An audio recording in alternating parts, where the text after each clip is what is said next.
They say detectives make the worst victims.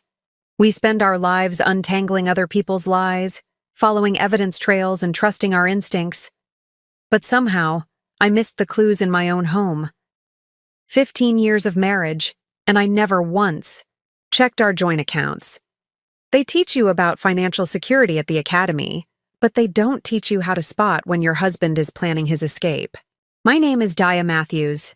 I'm a detective with the Westlake Police Department, and this is the story of how I lost everything and found something I wasn't meant to see. Before we jump back in, tell us where you're tuning in from, and if this story touches you, make sure you're subscribed, because tomorrow I've saved something extra special for you. Looking back, I should have recognized the signs.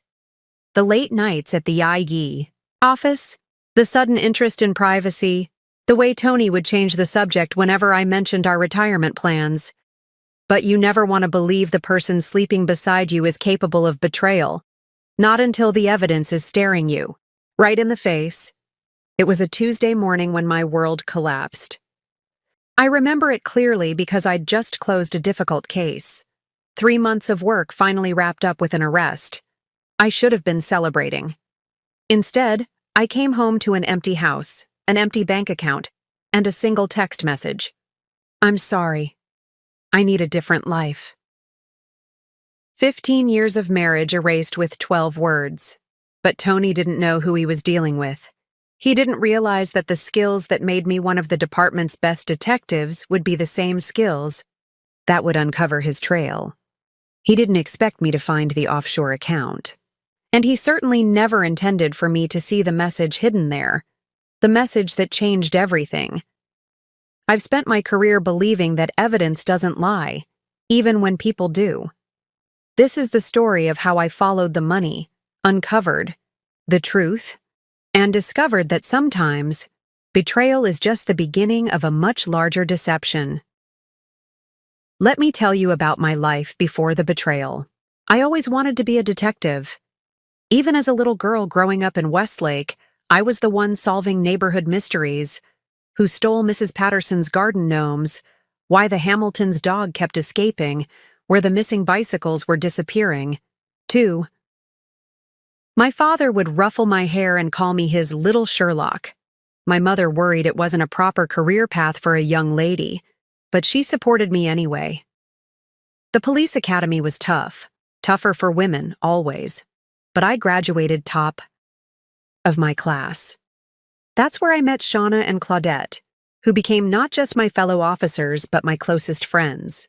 We were a trio of determination, working our way through the ranks together, supporting each other through the challenges of being women in a male-dominated field. And that's also where I met Tony Blackwood. He wasn't an officer. He worked in the district attorney's office as a paralegal, with ambitions of becoming a lawyer himself someday. Our paths crossed during a case presentation. He had this confidence that filled the room, a sharp mind that could recall the smallest details, and a smile that made me forget my professional composure for just a moment. "Officer Matthews," he said, extending his hand after the presentation. "That was impressive work on the Carson case. Your attention to detail is remarkable." I remember feeling a flutter of pride, and something else. "Just doing my job," I replied, trying to sound casual. "Well, your job just made mine a lot easier," he said. "Let me buy you a coffee sometime. I'd love to hear more about your investigative approach." Coffee turned into dinner. Dinner turned into weekends together. Weekends turned into moving in together. And eventually, a small wedding with our closest friends and family in attendance. My father, who'd passed away 2 years before, wasn't there to walk me down the aisle, but I wore his watch tucked into my bouquet. "He'd be proud," my mother whispered before the ceremony. Tony and I built what I thought was a good life. We bought a modest house in the suburbs. Nothing fancy, but it was ours. When I made detective after 5 years on the force, he threw me a surprise party. When he finally passed the bar exam on his 3rd attempt, I took him to his favorite restaurant and presented him with a vintage fountain pen that had belonged to my grandfather. "To new beginnings," I toasted. "To us," he replied, clinking his glass against mine. The perfect team. Our marriage wasn't perfect. Whose is? But it was solid. At least that's what I told myself. We both worked long hours. Sometimes days would pass where we barely saw each other, except to kiss goodbye in the morning or crawl into bed at night. But I never doubted that we were building something together, working toward the same goals. We didn't have children. A mutual decision based on our careers and a shared hesitation about bringing kids into a world we both knew could be dangerous and unpredictable. Instead, we focused on our work and our future. We saved diligently, making plans for early retirement, maybe a small vacation home on the coast. Somewhere we can watch the sunset every evening, Tony would say. As a detective, my days were filled with other people's crises and secrets. Domestic disputes that turned violent, corporate fraud that ruined lives, missing persons who sometimes didn't want to be found. I became adept at reading people, at spotting inconsistencies in their stories, at finding the thread of truth beneath layers of deception. You're like a human lie detector, Shauna once told me over drinks after a particularly difficult interrogation. I laughed. Only with suspects. Tony says I'm completely gullible at home. It was true. I'd caught murderers who'd eluded other detectives for years, but I couldn't tell when my husband was lying about where he'd been for dinner. I trusted him completely, the way you're supposed to trust your partner, the way I'd been taught to. Trust family. We were comfortable financially, not wealthy, but secure. Tony's career as a lawyer was finally taking off after years of struggling to find his footing in a competitive field. My detective's salary was steady, with good benefits, and a pension plan. We maintained a joint account for household expenses and savings, plus separate accounts for personal spending. So I don't have to see how much you spend on shoes, Tony would joke, though I rarely indulged in such purchases. Our shared account was where we deposited the bulk of our earnings, mortgage payments, utilities, groceries, and most importantly, our retirement savings. 15 years of careful planning, of skipping vacations, of buying used cars instead of new ones, of putting away every bonus and tax refund. Nearly $400,000, our future security. I never checked the statements. Tony managed our finances. He was better with numbers, more disciplined about budgeting. You catch the bad guys, I'll handle the money, he'd say. It was our arrangement, and it worked. Until it didn't. The morning everything changed, I'd been up since 4 a.m., finishing paperwork on the Donovan trafficking case. 3 months of surveillance, witness interviews, and evidence gathering had finally paid off with an arrest that would stick. I called Tony at 7 a.m. to share the good news, but the call went straight to voicemail. Not unusual. He was probably in the shower or driving. I stopped for coffee on the way home, picked up pastries from the bakery Tony loved as a small celebration.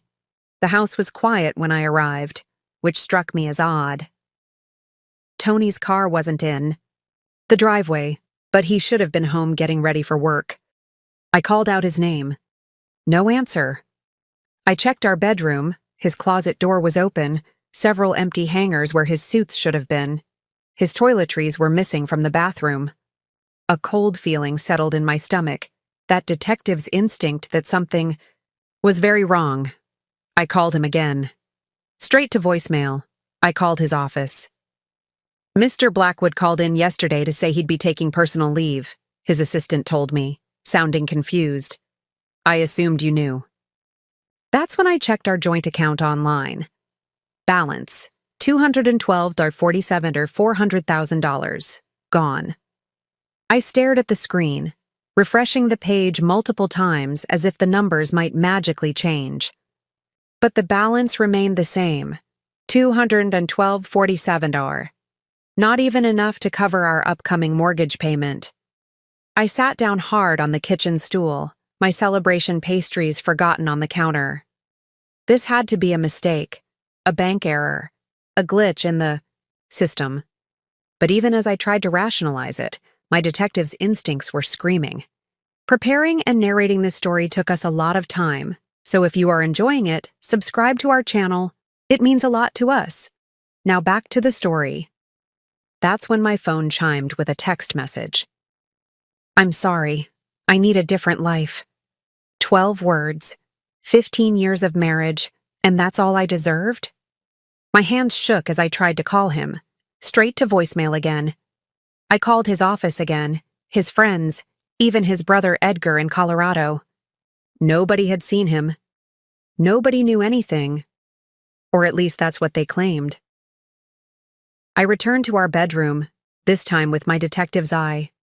The closet wasn't just missing a few suits. All his favorite clothes were gone. The expensive watch I'd given him for our 10th anniversary. The leather weekend bag he loved.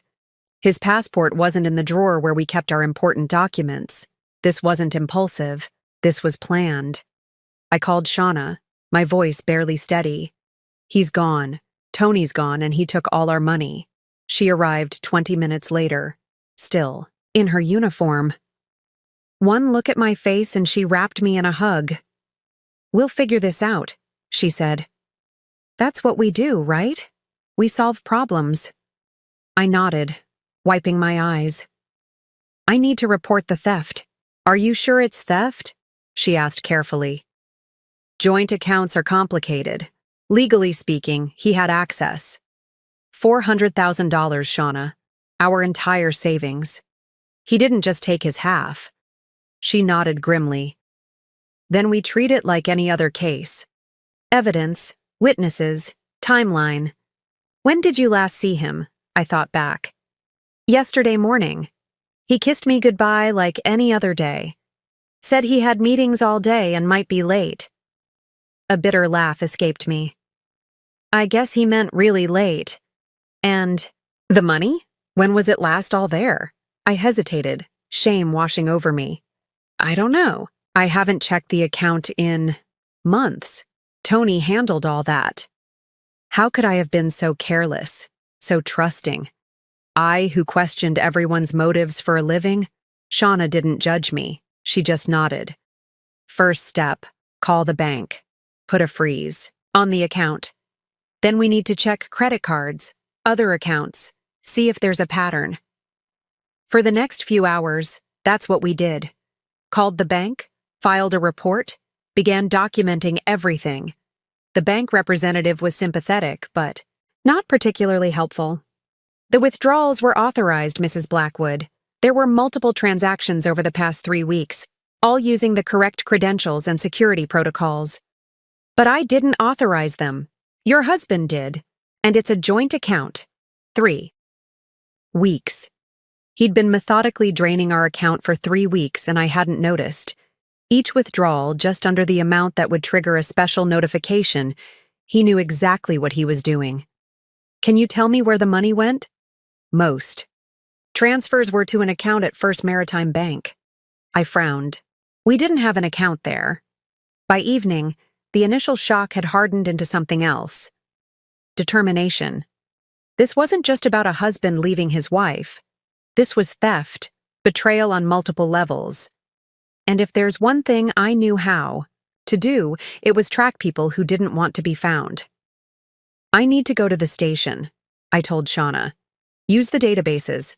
Look for travel records, credit card activity. She hesitated. Daya, you're too close to this. You should let someone else. Would you? I challenged. If it were your husband? She sighed.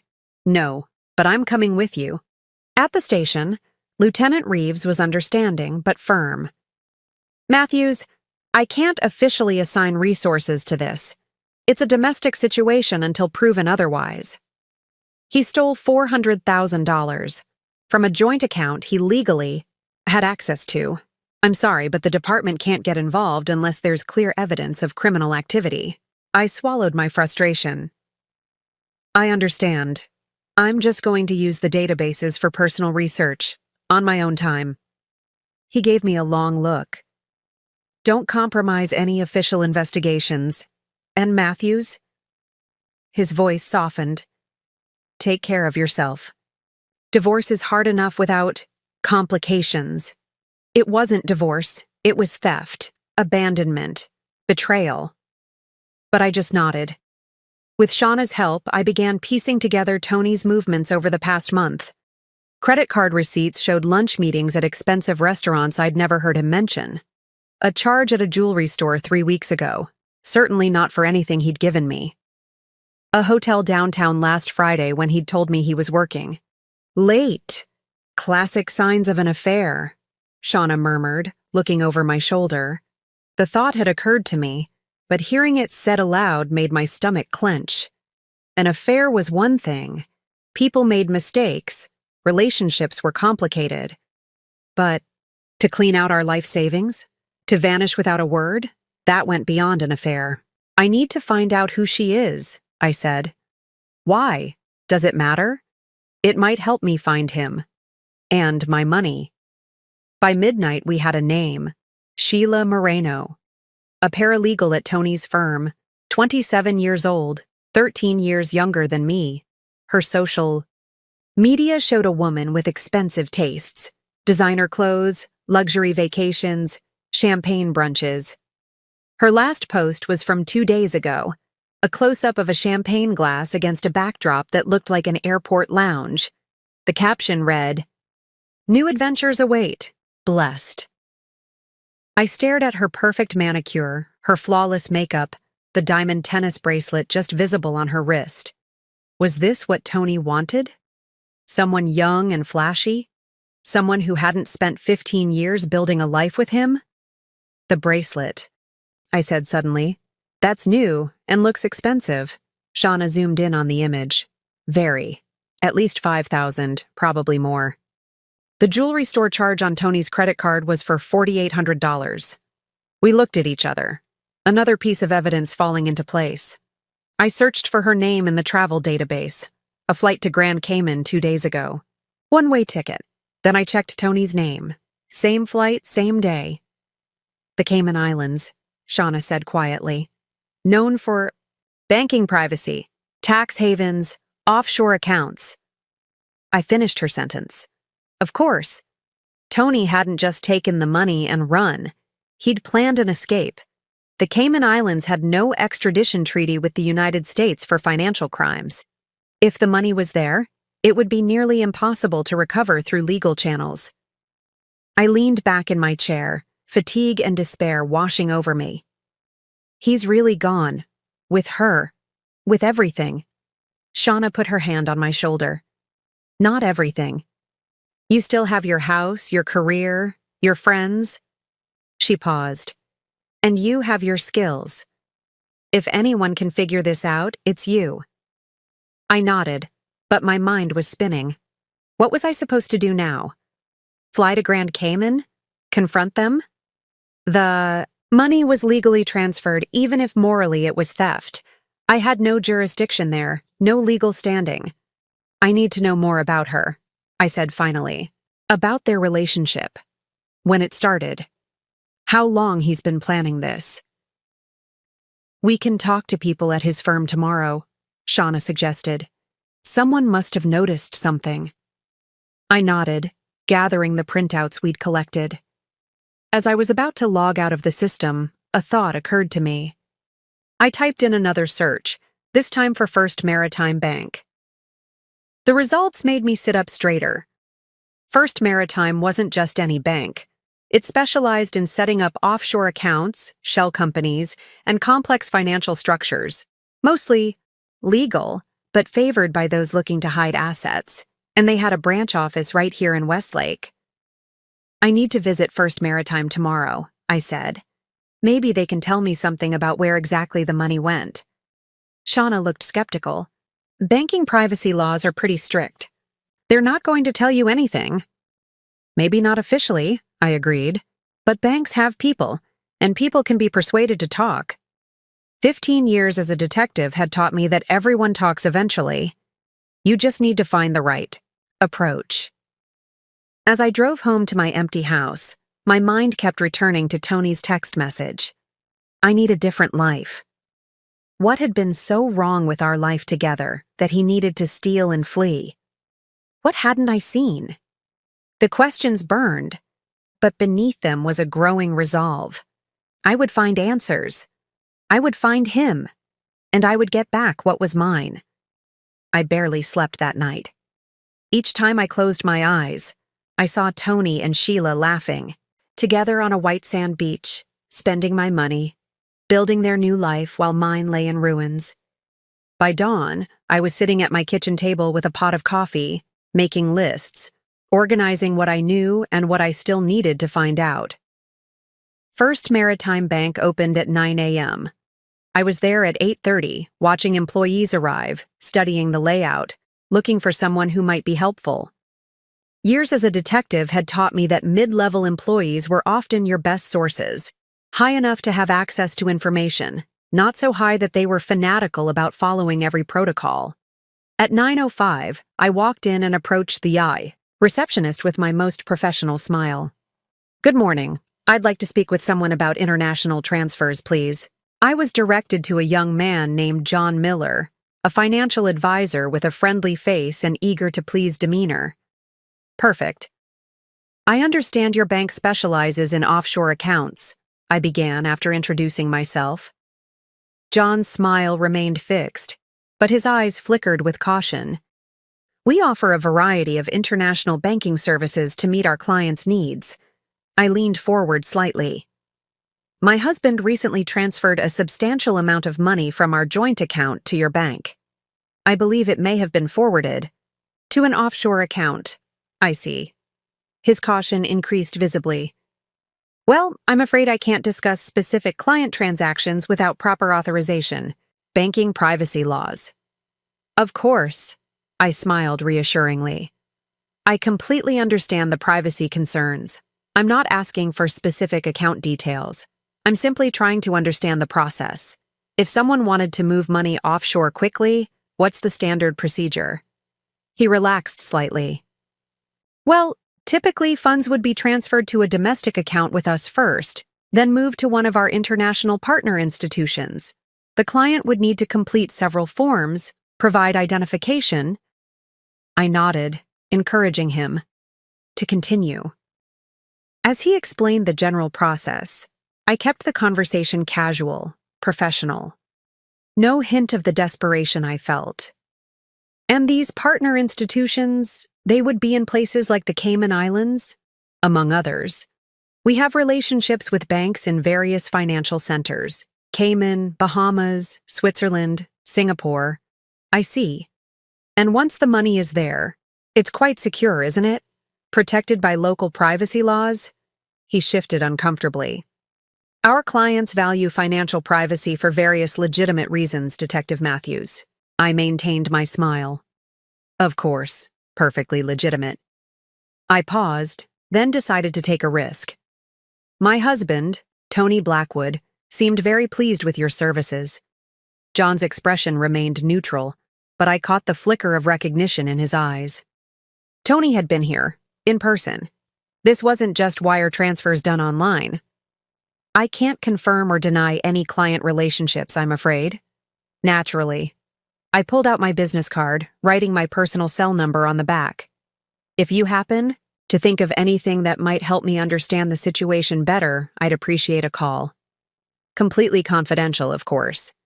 He took the card reluctantly. "I'm not sure I can be of any further assistance." "Just one more question. If someone did want to access information about an offshore account they should have access to but don't have the details for, is there a process for that?" He hesitated. "There are procedures for legitimate account holders to recover access. Yes, it would typically require proper identification, possibly a court order if there's a dispute." I thanked him and left, knowing I hadn't gotten much concrete information, but I'd planted a seed. Sometimes that was all you needed. Someone thinking about your situation, maybe feeling a pang of sympathy, maybe noticing something that didn't seem right. My next stop was Tony's law firm, Wallace & Peterson. I'd been there many times before for office parties, to drop things off for Tony, to meet him for lunch. Today, I entered as a detective, not a wife. The receptionist recognized me immediately. Daya, how are you? Tony's not in today. He's taking some personal time. I know, I said calmly. I'm actually hoping to speak with someone in HR. It's important. 20 minutes later, I was sitting across from Marjorie Wells, the firm's HR director, a no-nonsense woman in her 50s who'd always been friendly to me at office functions. Daya, this is unusual, she said after I explained the situation. I'm not sure how much I can tell you about Tony's employment details without his consent. I understand the confidentiality concerns, I said. I'm not asking for his personnel file, but my husband has disappeared with our life savings, and I'm trying to understand what happened. Anything you can tell me about his recent behavior, his relationship with Sheila Moreno? At the mention of Sheila's name, Marjorie's expression shifted. Disapproval. Interesting. That situation has been problematic, she admitted. Office relationships happen, of course, but this one became disruptive. How long had it been going on? She hesitated, then seemed to make a decision. The firm became aware of it about 6 months ago. We had to speak to both of them about appropriate workplace conduct. 6 months. While I was working late cases, while I thought Tony was building his career, he was starting a new relationship. The timeline was coming into focus. Did Tony's work performance change recently? Marjorie sighed. Between us? Yes. He's been distracted, missing deadlines, rescheduling client meetings. The partners were becoming concerned. She paused. And there was the Morgan Trust account incident. What incident? I probably shouldn't. She stopped herself. Actually, given the circumstances, you should know. There was a discrepancy in one of the client trust accounts Tony managed. A substantial amount was temporarily misplaced. Tony claimed it was a clerical error, and the money was returned within 48 hours, so the partners decided not to escalate it. My detective instincts flared. When was this? About 2 months ago. And Sheila? What was her role at the firm exactly? Paralegal, primarily supporting the estate planning department. She had access to sensitive financial information for many high-net-worth clients. The picture was becoming clearer. Tony, with his legal background and position of trust, and Sheila, with her access to financial information about wealthy clients, both working at a firm that handled millions in trust accounts and estate planning. It was the perfect environment for learning how to move money discreetly. Has Sheila come to work this week? Marjorie shook her head. She submitted her resignation by email on Monday. 2 weeks' notice, but she's using vacation days, effective immediately. Just as I thought. They'd coordinated their departures. One more question, I said. Did Tony handle any clients with offshore accounts or international holdings? Marjorie's eyebrows raised slightly. Yes, actually. He was recently assigned to the Harrington estate. Old money, very complex international holdings. He was quite pleased about getting the assignment. It was a vote of confidence from the partners. I thanked Marjorie for her time, leaving her. My card as I had with John at the bank. Another seed planted. By early afternoon, I was back at the police station, requesting a few days of personal leave.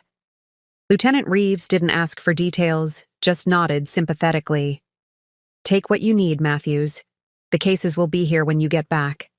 Shauna and Claudette met me for a late lunch, both in uniform but on their break.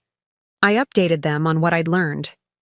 So they've been planning this for months, Claudette said, shaking her head.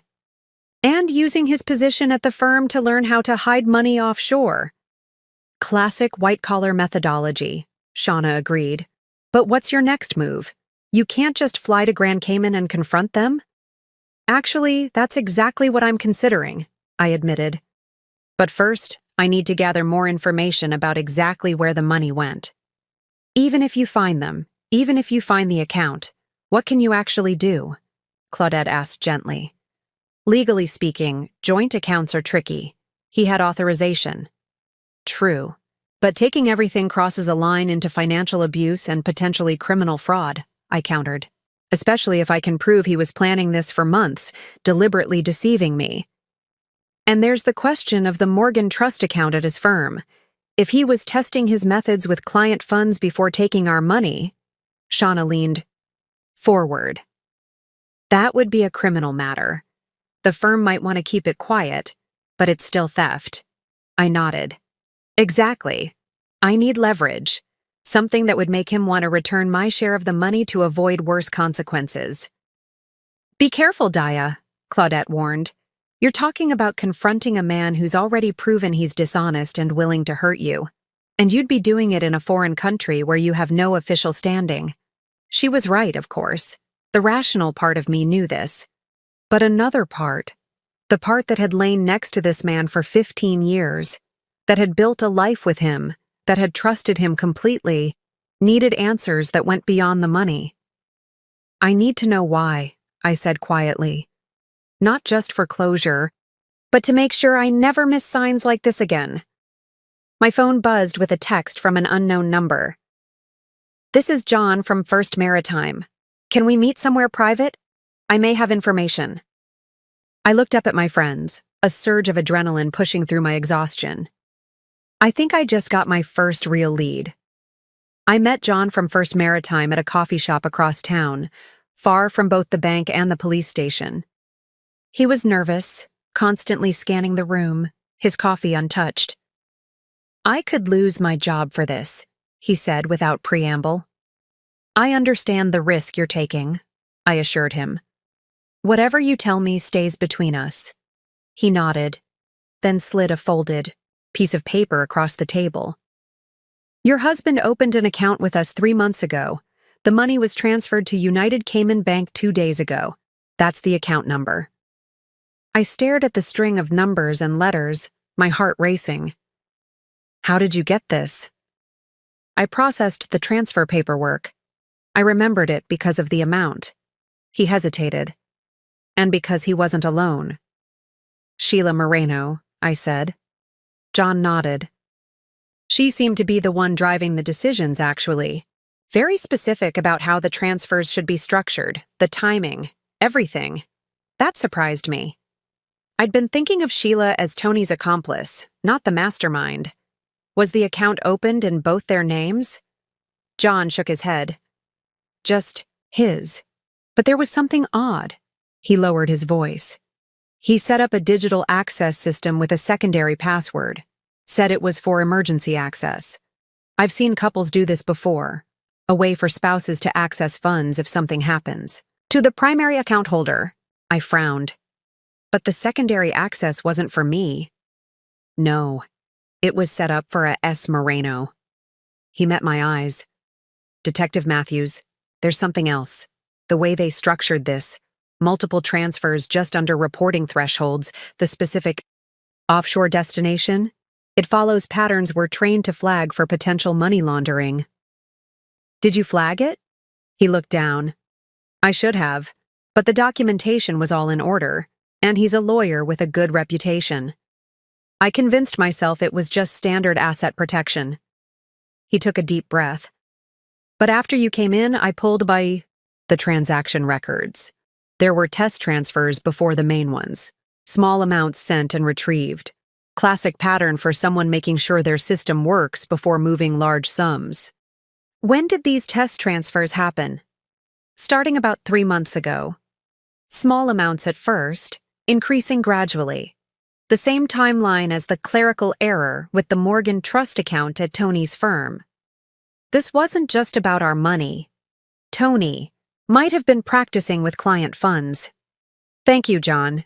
This is incredibly helpful. There's one more thing. He slid another paper across the table. This is the IP address that accessed the account online yesterday, from Grand Cayman.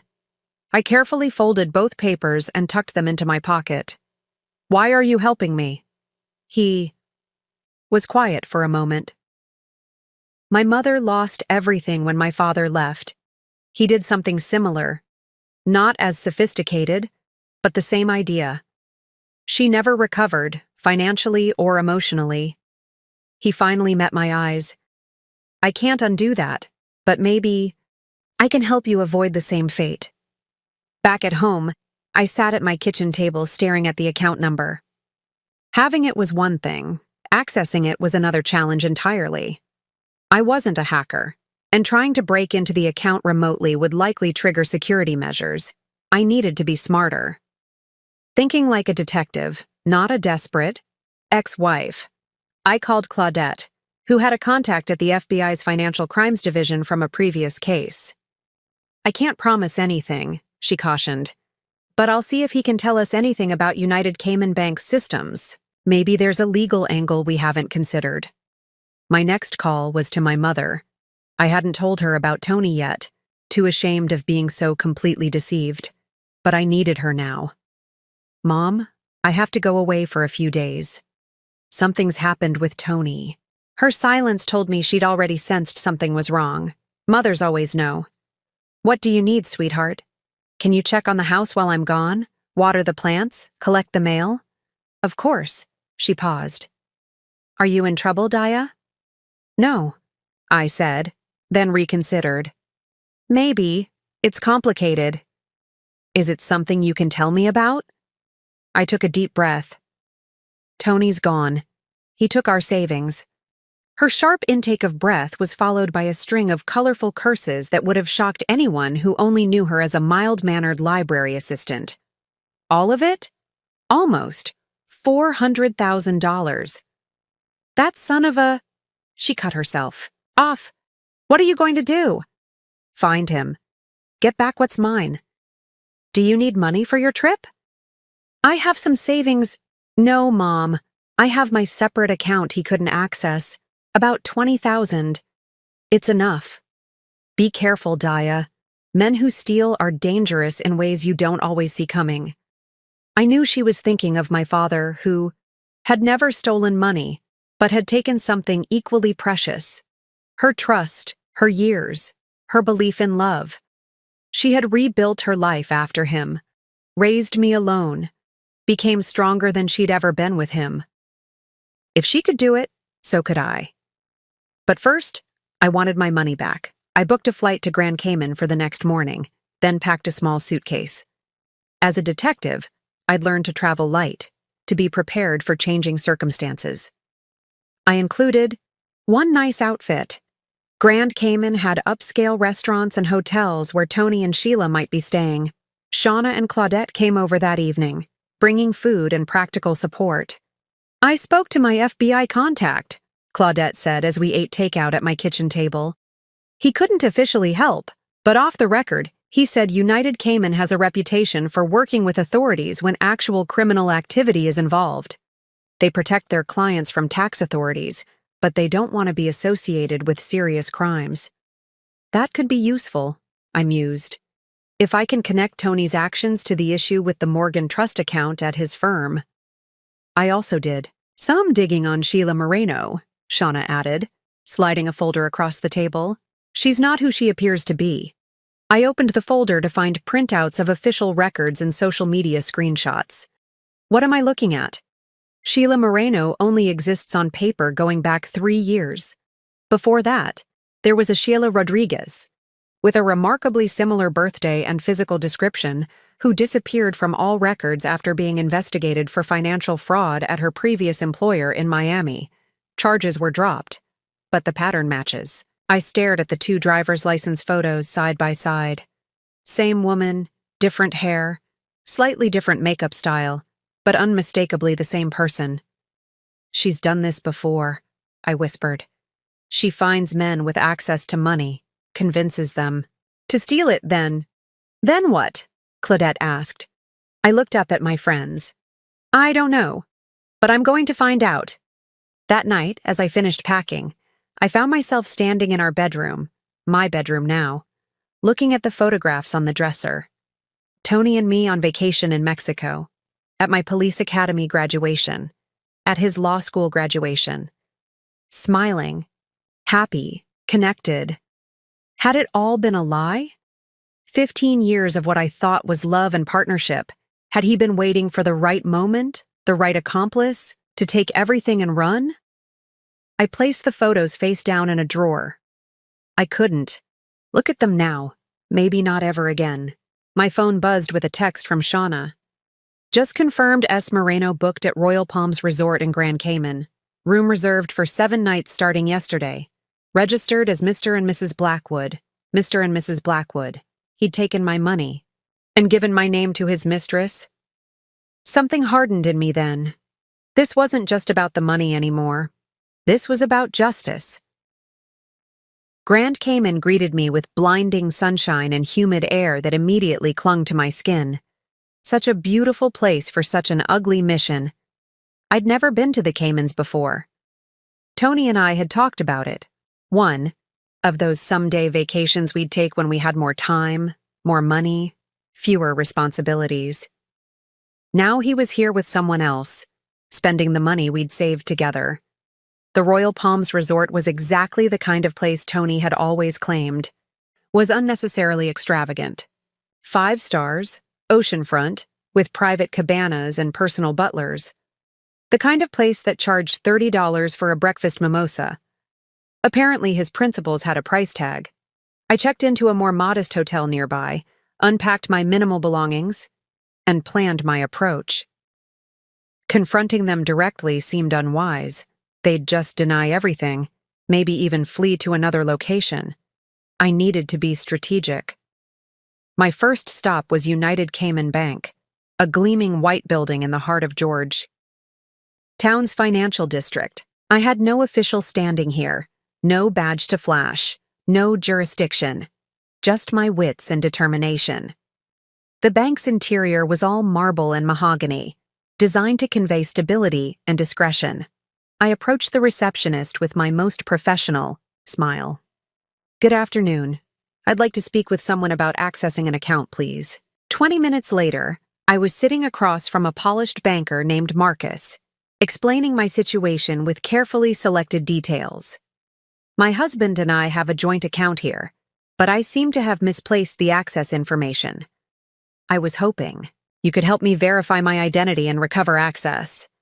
Marcus maintained a neutral expression. "Do you have the account number, Mrs. Blackwood?" Dia Blackwood. The name felt strange on my tongue now. "And yes, I have the account number." I showed him the paper John had given me. Marcus typed it into his system, his expression unchanging. "I see. This account was opened quite recently." "Yes, we're diversifying our investments." He nodded. "Unfortunately, this account is not listed as a joint account, Mrs. Blackwood. It's in the name of Tony Blackwood only." I feigned surprise. "That must be a mistake.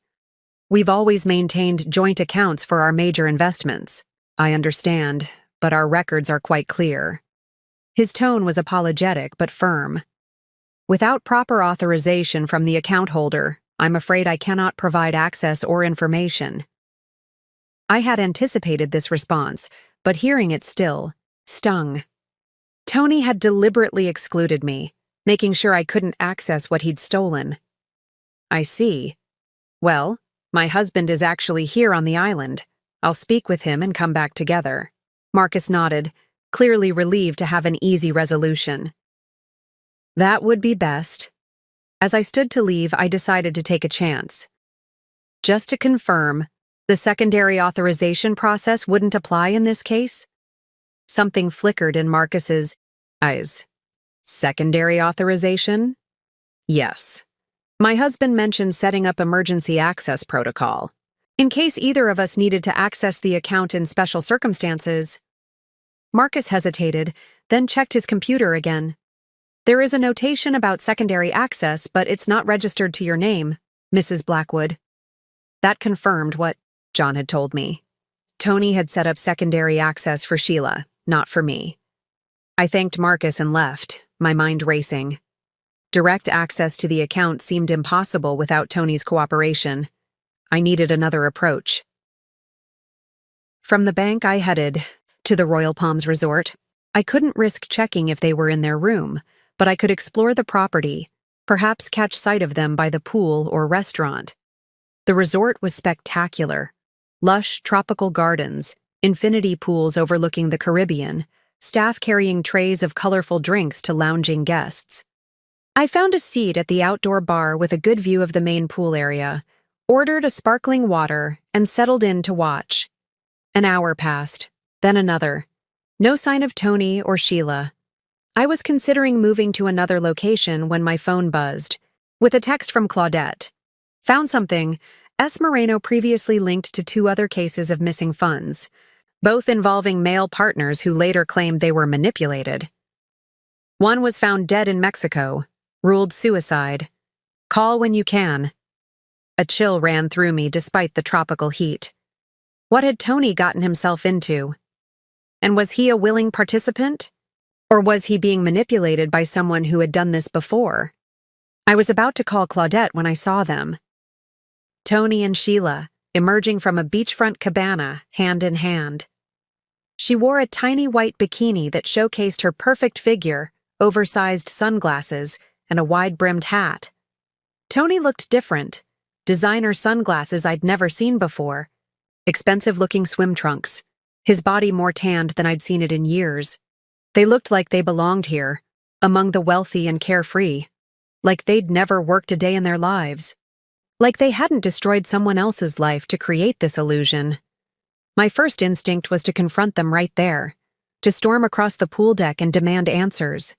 But the detective in me held back. Confrontation wouldn't get me my money. Strategy would. I snapped a few discreet photos with my phone, then slipped away before they could notice me. Back in my hotel room, I called Claudette. Tell me everything about the other cases. She filled me in on what she'd found. Sheila, or whatever her real name was, had a pattern. She targeted professionals with access to significant funds, became romantically involved, then convinced them to steal money and flee to countries with limited extradition. The first man was a bank manager from Chicago. The second was an accountant from Boston. The Boston guy was found dead in his hotel room. In Cancun, Claudette explained. Apparent suicide, but there were inconsistencies in the investigation. By the time local police started asking questions, Sheila had disappeared, along with all the money. And the Chicago banker? He surfaced in the Philippines a year later, broke and broken, claimed she drugged him, emptied their shared account, and vanished. By then, she'd already changed identities. I felt sick. So her plan isn't to build a life with Tony, it's to take the money and disappear. Based on her pattern, yes. The question is when. And whether Tony is a willing participant or a mark. I stared at the photos I'd taken of them by the pool. They looked happy, in love. But appearances could be deceiving. I knew that better than most. I need to warn him, I said, surprising myself. After everything he'd done, I still didn't want to see him dead in a hotel room. Be careful, Daya, Claudette warned. If he's in on it, warning him could put you in danger. If he's being manipulated, she might already have contingency plans in place. She was right. I needed more information before approaching either of them. That evening, I returned to the Royal Palms, this time dressed in an elegant black dress I'd packed for exactly this purpose. I made a dinner reservation at their signature restaurant, requesting a table with a view of the entire dining room. I arrived early, ordered a glass of wine, and waited. The maitre d' had given me an excellent vantage point, allowing me to see everyone who entered without being immediately visible myself. At 8:30, they arrived. Tony in a light linen suit I didn't recognize, Sheila in a red dress that clung to every curve. They were seated at a romantic table overlooking the water. I watched them through dinner, maintaining my distance. They ordered champagne, laughed, held hands across the table. Tony looked happier than I'd seen him in years. When they finished their meal, I paid my bill and discreetly followed them as they strolled along the resort's beachfront walkway. They stopped at a secluded spot, and he pulled her into his arms, kissing her deeply. I turned away, unexpected pain lancing through me. Whatever we'd had, whatever I thought we'd built together, it clearly hadn't been enough for him. Back in my hotel room, I tried to focus on the practical aspects of my situation. The emotional betrayal would have to wait. Right now, I needed to retrieve my money and ensure Tony didn't end up like Sheila's previous victims. I pulled out my laptop and the bank account information John had given me. There had to be a way to access those funds, or at least put a hold on them until legal proceedings could sort things out. That's when I remembered something Tony had once told me, years ago when we were first married and setting up our financial accounts. Always create passwords you can remember in an emergency, something meaningful that no one else would guess. For our joint accounts, we'd used variations of where we met, our anniversary, our first pet's name, personal details that connected us. What would Tony use for an account he never intended me to find? Something meaningful to him, something he wouldn't forget even under stress. I tried several combinations: his birthday, his mother's maiden name, the address of his childhood home. Nothing worked. Then I had an idea. If this account was set up for his new life with Sheila, maybe the password connected to her. I tried her birthday, which I'd found in my background research. No luck. The name of the law firm where they met? Still nothing. I sat back, frustrated. I was missing something. My phone buzzed with another text from Shauna. Check your email. Sent transaction records from T's credit card for past 6 months. Interesting pattern. I opened the email to find a detailed spreadsheet of Tony's credit card usage. Shauna had highlighted several charges: restaurants I'd never been to, hotels in our own city, jewelry purchases. The timeline of the affair laid out in financial transactions, but something else caught my eye. A recurring charge to a storage facility in our hometown. Every month for the past year, $150 to secure lock storage. We didn't have a storage unit, at least not one I knew about. What was Tony hiding there? And more importantly, could it help me access the offshore account? I couldn't stop thinking about the storage unit. What was Tony keeping there that was worth $150 a month? It had to be significant, and potentially connected to the missing money. I called Shauna, despite the late hour in Grand Cayman. I need you to check out a storage facility for me, I explained, giving her the details from the credit card statement. Tony's been renting a unit there for a year. You think there's evidence inside? Maybe. At the very least, it's something he kept hidden from me, which makes it interesting. She agreed to visit the facility the next morning. What about your situation there? Any progress? I've located them, but I'm keeping my distance for now. I need more leverage before I make contact. After we hung up, I returned to my attempts to access the offshore account. If the password wasn't related to Sheila's personal information, what else might Tony have used? I stared at the account number, hoping for inspiration. The string of characters looked random, but banks often structured account numbers in specific ways. This one began with UCB T4587. UCB would be United Cayman Bank. T likely stood for Tony. But the numbers, 4587, why did that sequence seem familiar? Then it hit me. 4587. April 5th, 1987. Tony's birthday. Was the entire account number itself a clue? If so, what did the remaining characters represent? I tried various combinations using Tony's birthday as part of the password. Still nothing. I was missing something crucial. My phone rang. Shauna. That was fast, I answered. Don't tell me you broke into the storage unit in the middle of the night. No need to break in. The facility manager was very helpful when I showed my badge and mentioned a connection to an ongoing investigation. Shauna, you didn't... Relax. I didn't specifically claim jurisdiction or misrepresent anything. I just let him make assumptions about why a police officer was asking questions. And? The unit isn't registered to Tony. It's in the name of Edgar Blackwood. Tony's brother? I frowned. Edgar lived in Colorado. We saw him maybe once every few years. Why would Tony rent a storage unit in his brother's name? The manager let me take a look. It's mostly documents, Daya. Financial records, passport copies, some kind of legal agreements, and a laptop. My pulse quickened. A laptop? Can you get it to me? Already on it. I've collected everything that seemed relevant. I'll overnight the laptop to your hotel. The other documents are being scanned and sent to your email now. Shauna, you're breaking about a dozen protocols. Yeah, well, he broke your trust and stole your life savings. I think the scales of justice can handle a slight procedural irregularity. After we hung up, I checked my email. Shauna had sent dozens of scanned documents, financial statements, legal agreements, even copies of passports.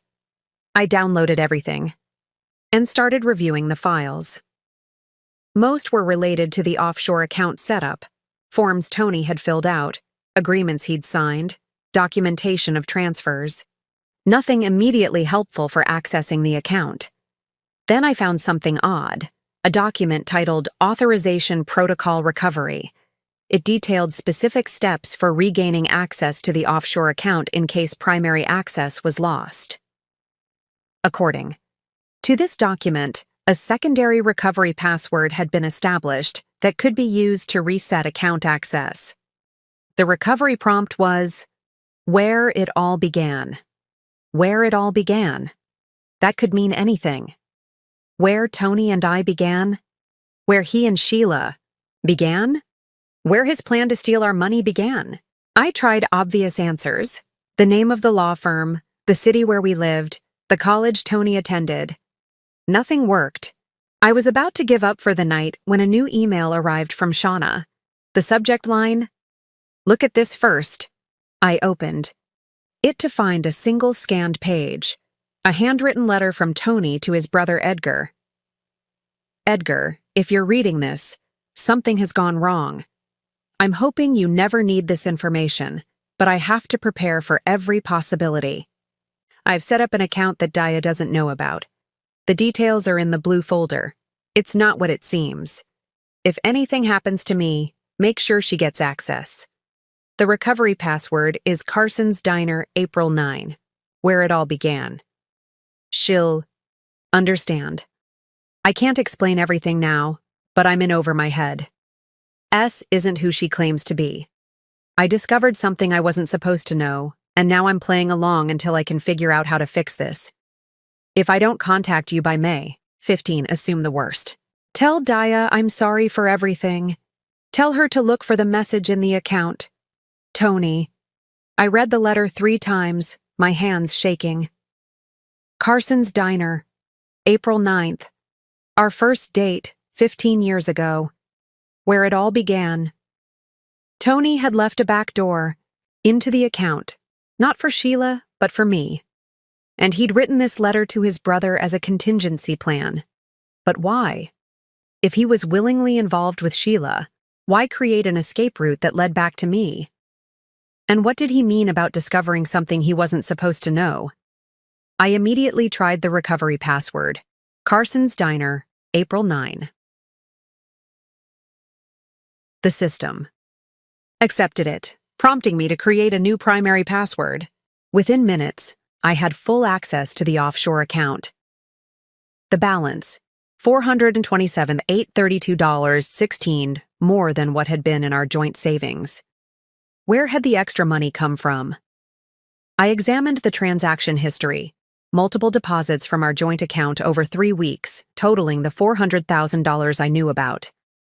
Then a single additional deposit of $27,132.16 from an account I didn't recognize. But the most surprising discovery was in the account notes section.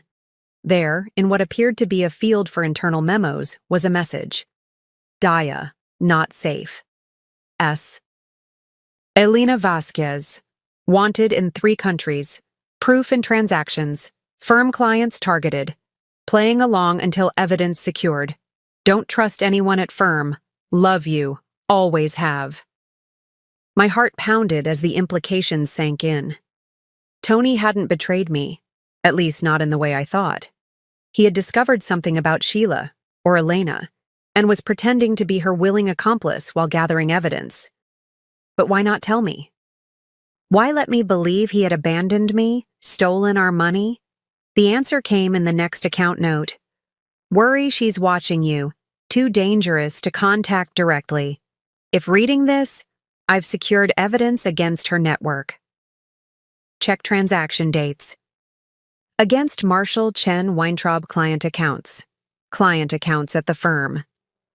Tony believed Sheila Elena was part of a larger network targeting wealthy clients. He was gathering evidence by appearing to cooperate. I quickly checked the remaining balance. All our money was still there. Tony hadn't stolen it. He'd moved it somewhere he thought was safe, somewhere with a back door only I could access. But that also meant Tony was in serious danger.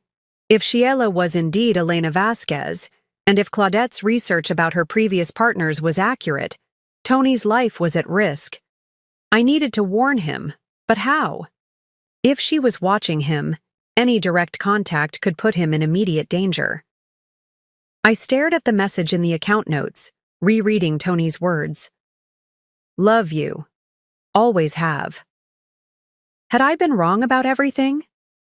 Was my husband actually trying to protect me, our money, and potentially his firm's clients? More importantly, how could I help him now without getting him killed?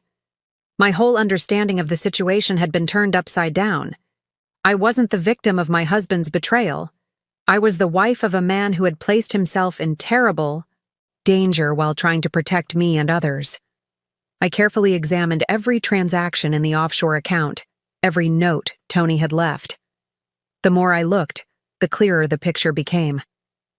Tony had discovered that Sheila, or Elena Vasquez, was part of a sophisticated operation targeting wealthy clients of his law firm. Rather than expose her immediately, he had pretended to be seduced by her, played along with her scheme, all while gathering evidence and securing our assets. But why not tell me? Why let me believe he had abandoned me? The answer was in his letter. To Edgar. S. isn't who she claims to be. Tony must have realized that Sheila was dangerous, potentially deadly, and feared that any unusual behavior on his part would raise her suspicions, including suddenly contacting his detective wife about his discoveries. I had to assume she was monitoring Tony closely, possibly even tracking his phone, emails, and movements. Any direct communication with me could put him at risk, so he had created this elaborate plan. Move our money to safety, leave breadcrumbs for me to follow, and continue playing the role of willing accomplice until he had enough evidence. But according to his letter to Edgar, if things went wrong, his brother was supposed to tell me about the account by May 15th. It was only April 23rd. Tony was still in the middle of whatever dangerous game he was playing with Sheila Chanelena. And now I was here in Grand Cayman, potentially disrupting his plan and putting him in even greater danger. I needed to think like the detective I was, not the hurt wife I had been. My first priority had to be ensuring Tony's safety. My second was gathering enough evidence to bring Sheila Elena to justice. I called Claudette, keeping my voice low despite being alone in my hotel room. Old habits from undercover operations. I need everything you can find on Elena Vasquez. Criminal records, known associates, patterns of operation. Who's Elena Vasquez? Sheila Moreno's real identity, apparently. Tony left me a message in the offshore account. He's not stealing our money. He's gathering evidence against her. She's wanted in 3 countries, according to him. Claudette was silent for a moment. That actually makes sense with what I've been finding. Let me dig deeper. But Daya, if she's as dangerous as it sounds, I know, Tony's in serious danger, and I might have made it worse by coming here. Do you think she knows you're there? I considered the question. I've been careful, but I have to assume it's possible. She's clearly sophisticated, and if she's been running this scheme for years, you need backup, official backup. This is beyond 3 friends helping each other. She was right, but going official presented its own risks. If we bring in the authorities now, she might panic, eliminate Tony, and disappear. We need to be strategic. At least contact the local police in Grand Cayman. Give them a heads up about your presence and concerns. I'll consider it. For now, focus on Elena Vasquez. I need to understand what we're dealing with. After hanging up, I reviewed the storage unit documents again. Among them were printouts of emails between various clients of Tony's firm and their financial institutions, all forwarded to Tony's personal email. How had he gotten these? Had he been monitoring client accounts without authorization? Then I noticed something: small irregularities in transfer amounts. A client with $3.2 million in investments had a supposedly routine transfer of $32,480 to a tax preparation account. Another client had $18,150 moved for estate planning fees. These weren't huge sums compared to the client's total assets. They might not even notice the discrepancies, but they added up. If Sheila Elena had been doing this with multiple clients over months or years, the laptop Shauna had found might contain more evidence, but it wouldn't arrive until tomorrow at the earliest. I needed to do something now. I considered my options. Direct confrontation with Tony was too risky. If Sheila was watching him, it could sign his death warrant. Approaching Sheila herself was equally dangerous. Contacting local authorities without solid evidence might just alert her to my presence if she had connections here. There was one person who might help without raising suspicions: Marcus at United. Cayman Bank. I returned to the bank the next morning, asking specifically for Marcus. When he greeted me, I kept my demeanor professional, but added a hint of urgency. "I need to speak with you privately about a sensitive matter," I said quietly. His eyebrows raised slightly, but he led me to a small conference room. "Mrs. Blackwood, I explained yesterday that I cannot provide account access without—" "I already have access," I interrupted, pulling out my phone to show him the account login screen. "What I need now is your help with a potentially criminal matter." His expression shifted from polite dismissal to cautious interest. "Go on." "I believe your bank may be unwittingly involved in a multinational financial fraud operation. My husband discovered it and has been gathering evidence while pretending to cooperate." I showed him my detective credentials, then explained the situation as concisely as possible. Elena Vasquez's history, the targeting of wealthy clients, Tony's dangerous undercover operation. "Why are you telling me this?" Marcus asked when I finished. "Because I need to communicate with my husband without alerting the woman he's with, and I think you can help." "How?" "By creating a banking issue that would require Tony's in-person attention, alone. Something routine enough not to raise suspicions, but significant enough that he would need to come to the bank." Marcus considered this. "What you're describing, the fraud, your husband's actions, this should be reported to the authorities. And it will be, once we have sufficient evidence and my husband is safe. But if we move too quickly, lives could be at risk." He was silent for a long moment, weighing his professional obligations against the scenario I'd presented. "There is a standard procedure for verifying international transfers over certain amounts," he finally said. "I could flag the most recent, deposit for additional verification, requiring the account holder to appear in person.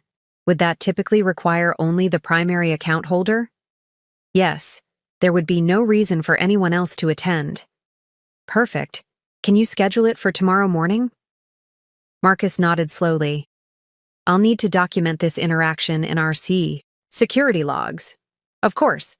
Just delay the entry until after tomorrow's meeting." As I left the bank, my phone buzzed with a message from Claudette. "Found her. Elena Vasquez. Wanted for fraud in Spain, Argentina, and Panama. Suspected in 2 deaths. Sending full file to your email. Be careful."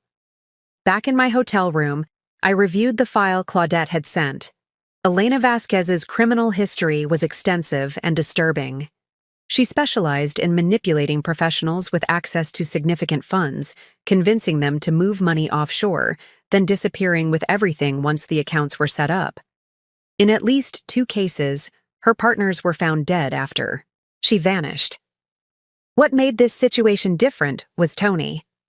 Unlike her previous victims, he had apparently discovered her scheme and was playing along while gathering evidence.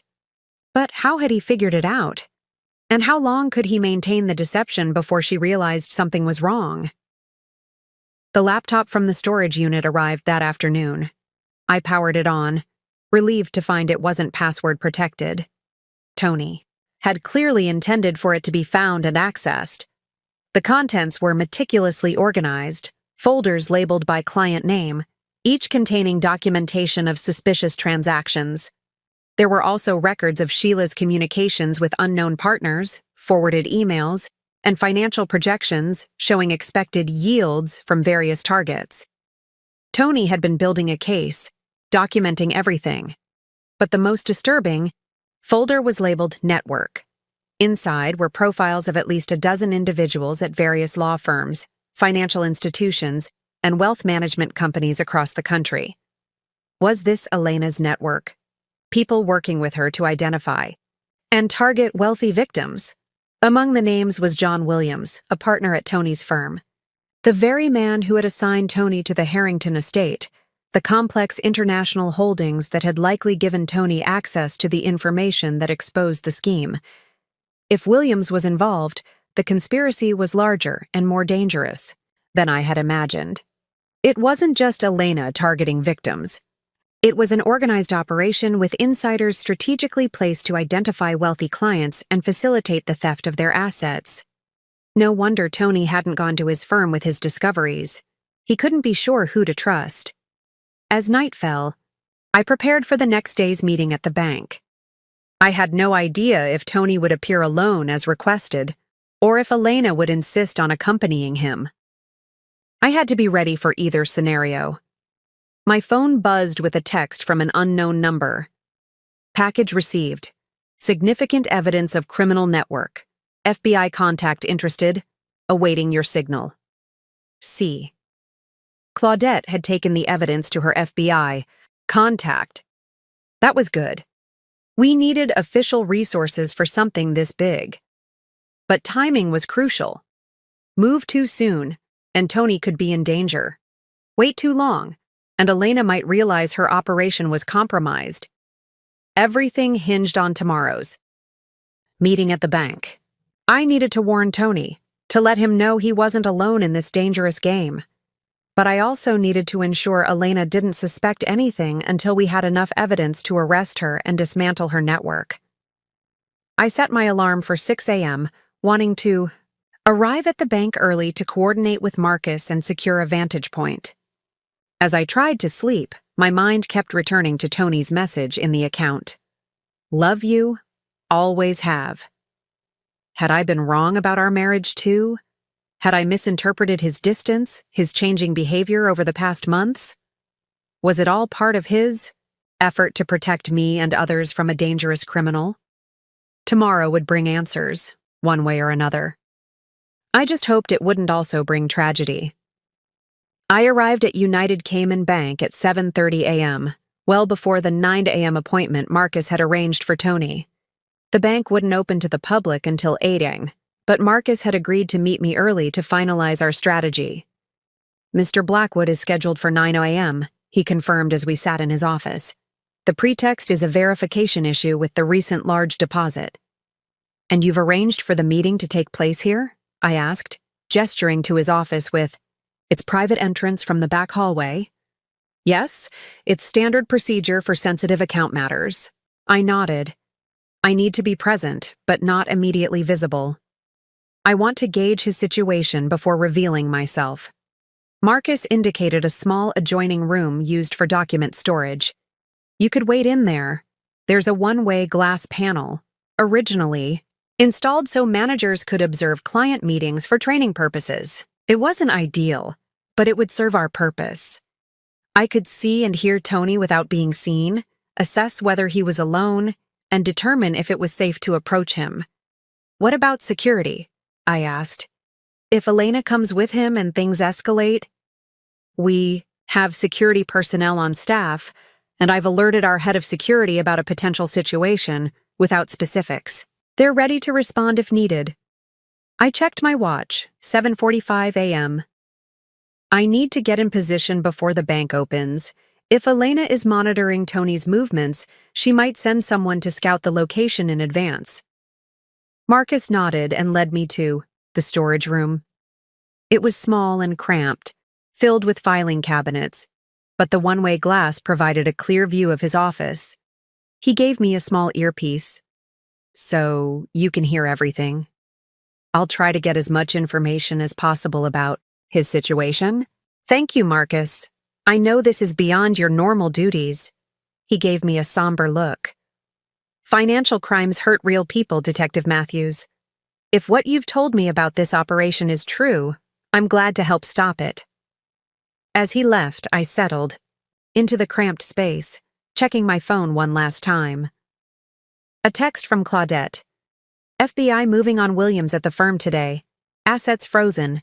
Be ready for Elena to be alerted if she has communication channels with him. This complicated things. If the FBI was moving on John Williams, Elena's network might soon realize they were being investigated. She could panic, liquidate whatever assets she controlled, and disappear, possibly eliminating Tony as a liability before she fled. Our timeline had suddenly compressed from days to potentially hours. At precisely 9 a.m., Marcus's phone rang. He answered, listened briefly, then said, "Send him up, please."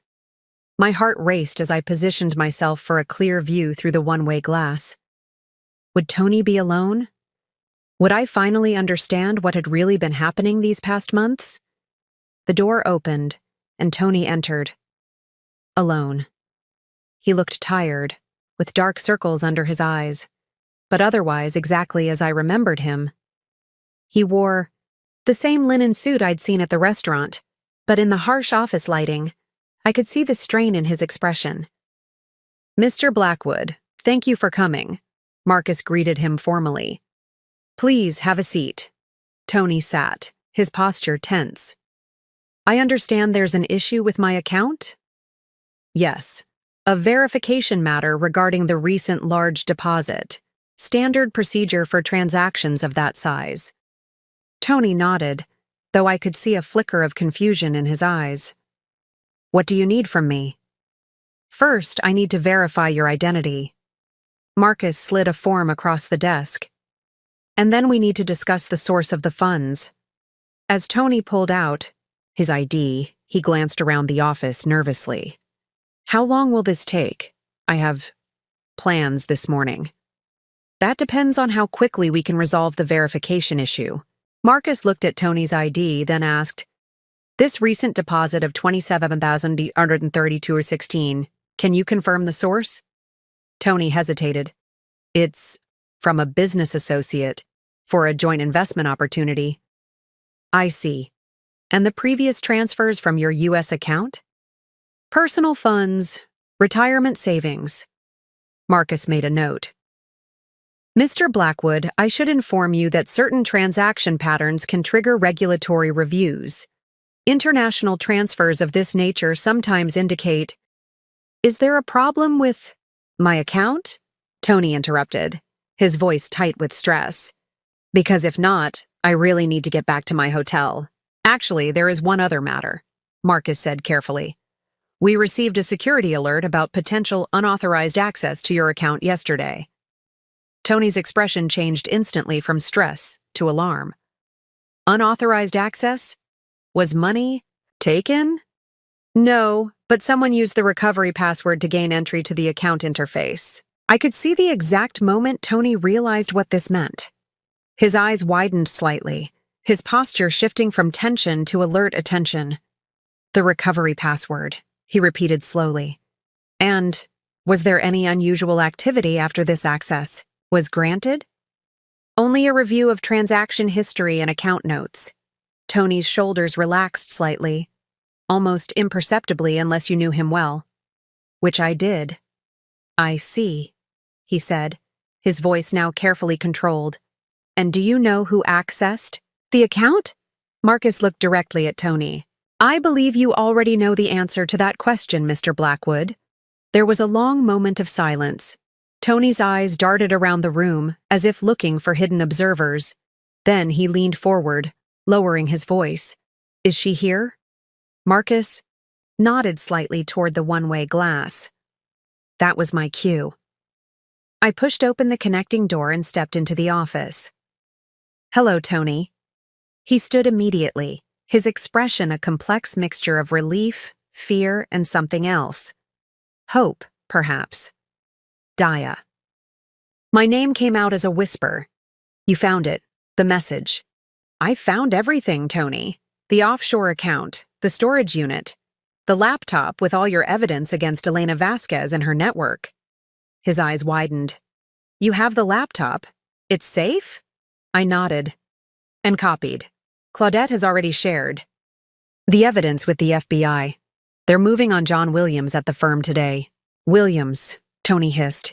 He's been working with her for years, identifying targets, manipulating case assignments.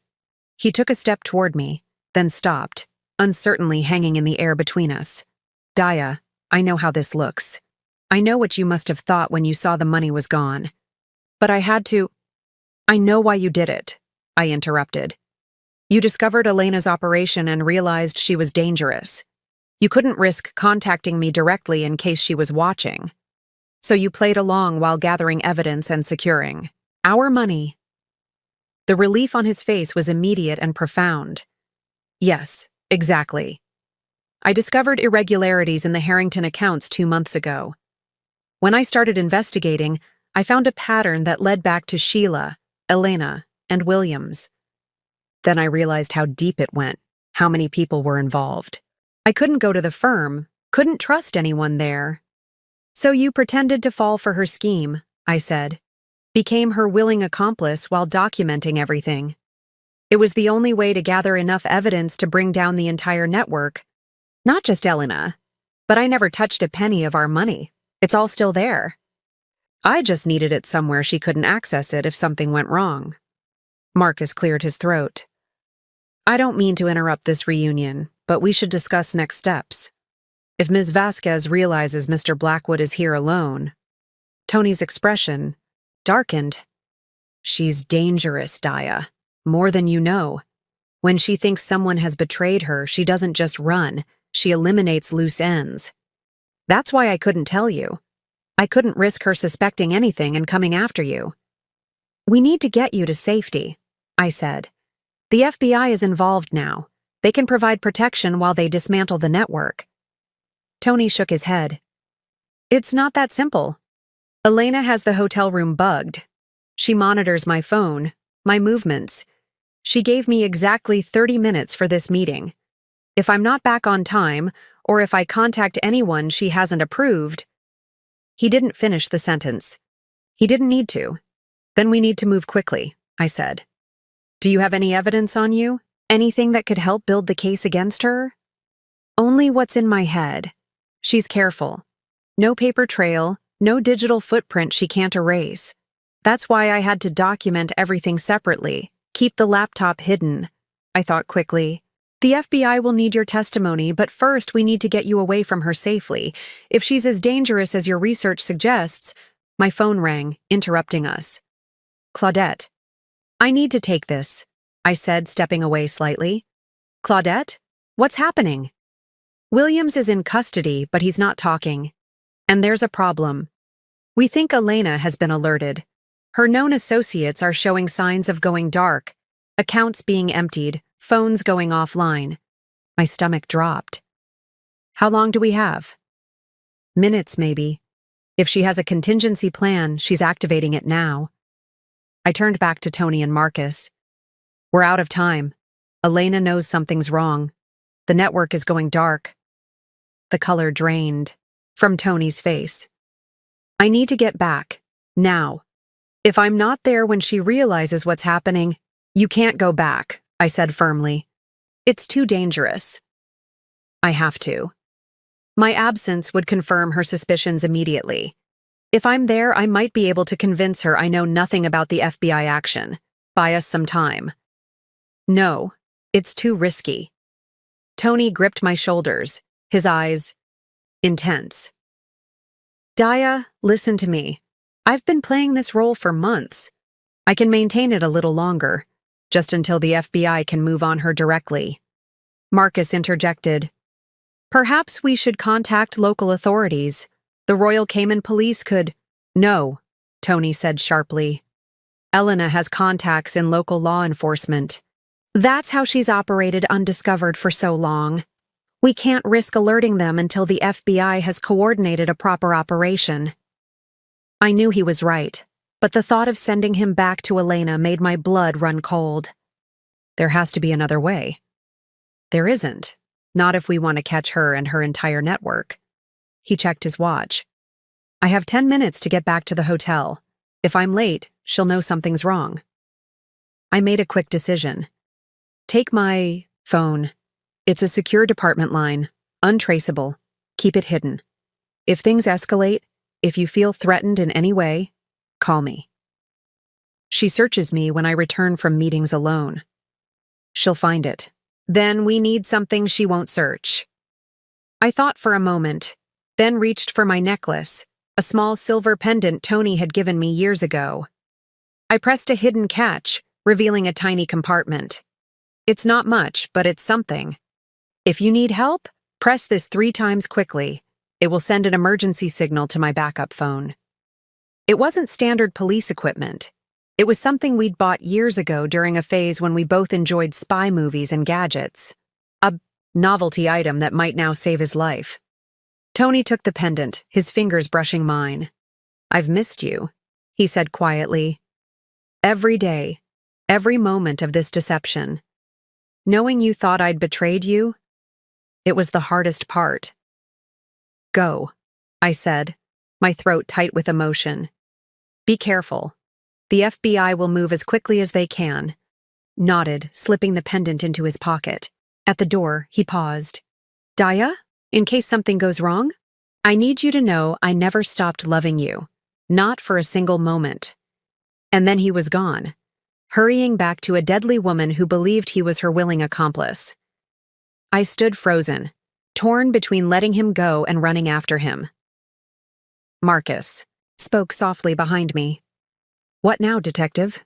I turned, forcing myself to think like a professional, not a terrified wife. Now we prepare for everything to go wrong. I spent the next hour in a private office at the bank, coordinating with Claudette and her FBI contact. The Bureau was scrambling to put together an international operation, seeking cooperation from Cayman authorities without alerting Elena's suspected contacts within local law enforcement. It's a diplomatic nightmare, Claudette explained. They need proper clearances, jurisdiction agreements. It could take hours, maybe longer. Hours Tony might not have. Williams isn't talking, she continued. But they found evidence on his computer, linking him to at least 20 cases of client fund misappropriation. The total could be in the millions. And Elena?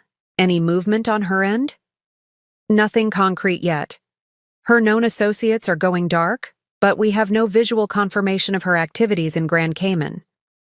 I checked the tracking app connected to the pendant I'd given Tony. The signal showed him at the Royal Palms Resort, presumably back in the room with Elena. He'd made it back in time, but now what? I'm going to the hotel, I decided.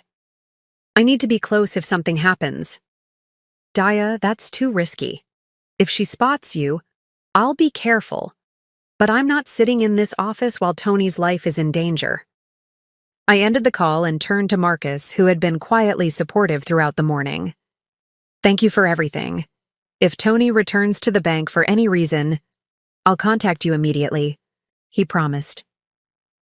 Outside, I hailed a taxi to take me to a cafe across from the Royal Palms. From there, I could monitor the hotel entrance while remaining relatively inconspicuous. I ordered a coffee and settled at an outdoor table with a clear view. My backup phone showed Tony's signal still at the resort. No emergency beacon had been activated. That was something, at least. Minutes stretched into an hour. I ordered another coffee, ignoring the curious glances from the waitstaff at my prolonged presence. My mind raced through scenarios, contingency plans, worst-case possibilities. Then my phone buzzed with a text from an unknown number. Checking out of hotel. Elena says business contact arriving with private boat, moving to marina. Help. Tony. Had found a way to text me. My pulse raced. A private boat meant Elena was planning to leave the island. If she got Tony on a boat, away from witnesses, away from help. I immediately texted Claudette. Elena moving Tony to marina. Possible. Escape plan with private boat. Need FBI to coordinate with Coast Guard now. Then I called for the check and hurried to my rental car. The Grand Cayman Marina was about 15 minutes away. If I hurried, I might get there before they boarded. As I drove, my phone rang. Claudette. FBI is contacting Cayman authorities and Coast Guard, she said without preamble. But they're still working through jurisdiction issues. It could be 30 minutes before they can mobilize. Tony doesn't have 30 minutes, I said, my voice tight. If she gets him on that boat... Daya, listen to me. Do not approach them directly. Elena, Vasquez has killed before. She won't hesitate to eliminate both Tony and you if she feels cornered. I knew Claudette was right, but the thought of standing by while Tony was taken away was unbearable. I have to do something. Observe only. Get a description of the boat, any identifying information, which direction they head. That's what the authorities will need for an intercept. I agreed, but even as I said the words, I knew I wouldn't stand by if Tony was in imminent danger. The marina came into view. A sprawling complex of docks filled with everything from modest fishing boats to luxury yachts. I parked at the public entrance and hurried toward the main walkway, scanning the crowd for Tony and Elena. I spotted them. At the far end of the marina, walking toward a sleek white yacht where a man in casual business attire waited. Elena had her arm linked through Tony's, a seemingly affectionate gesture that I now recognized as control, not intimacy.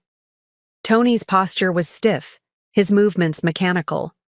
I kept my distance, moving behind groups of tourists and boaters, using my phone to take photos of the yacht. It was large, maybe 90 feet, with the name Cassandra on the stern. I texted the information to Claudette along with photos, then edged closer, trying to hear their conversation. I was still too far away to make out words, but Elena's body, language was animated, excited. Tony's remained rigid, cautious. The man waiting at the yacht greeted Elena with kisses on both cheeks. Clearly they knew each other well. He gave Tony a more reserved handshake, then gestured for them to board. This was it. If Tony got on that boat, he might never come back. I scanned the marina desperately for any sign of authorities, any potential allies. Nothing. Just tourists, boat owners, and marina staff, none of whom understood that they were witnessing a potential kidnapping, or worse. My phone buzzed with a message from Claudette. Coast Guard mobilizing, ETA 25 minutes, stall if possible, 25 minutes. Too long. I watched as Elena guided Tony up the gangway to the yacht. The businessman followed, speaking into a radio, likely instructing the captain to prepare for departure. I had seconds to make a decision. Let Tony go and hope the Coast Guard could intercept the yacht before anything happened to him, or intervene now and risk escalating an already dangerous situation.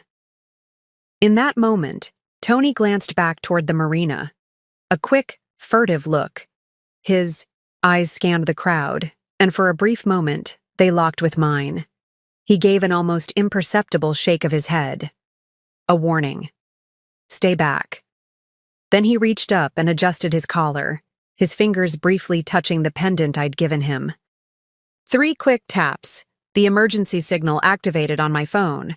He was telling me he was in immediate danger. I had no choice. I moved quickly toward the yacht, mentally reviewing my options. I had no weapon, no authority here, nothing but my training and determination. I needed a distraction, something to delay their departure without immediately revealing my presence. Near the marina office was a row of emergency equipment, including fire alarms and extinguishers. I hesitated for only a second before pulling the fire alarm. The shrill sound cut through the peaceful marina atmosphere immediately. People stopped, looked around in confusion. Marina staff emerged from the office, radioing each other about the alarm. On the yacht, Elena, Tony, and the businessman all turned toward the sound. The distraction was working, but for how long? I used the confusion to move closer to the yacht, blending with the crowd that was now milling about uncertainly. I needed to get within earshot to understand what was happening before I made my next move. As I approached, I could finally hear their conversation. "It's probably nothing," the businessman was saying. "Just a tourist pulling the alarm by mistake."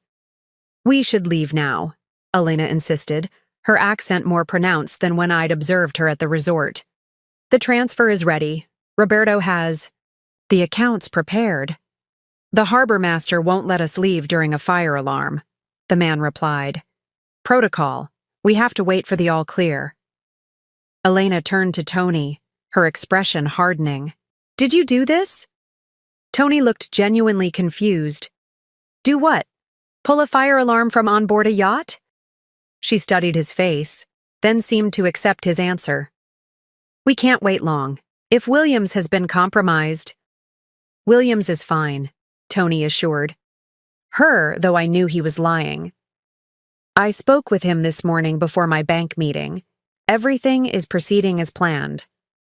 Elena's eyes narrowed slightly. "You seem tense, Tony."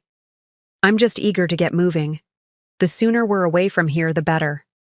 She smiled, a predatory expression that made my skin crawl. "Of course. Once we reach international waters, Roberto can complete the transfers. Then we'll all have what we want." What did that mean? Was she planning to give Tony his share of the stolen money? Or was this the point where her previous partners had met with accidents? Marina staff were moving through the docks now, checking for actual fires and trying to determine who had pulled the alarm.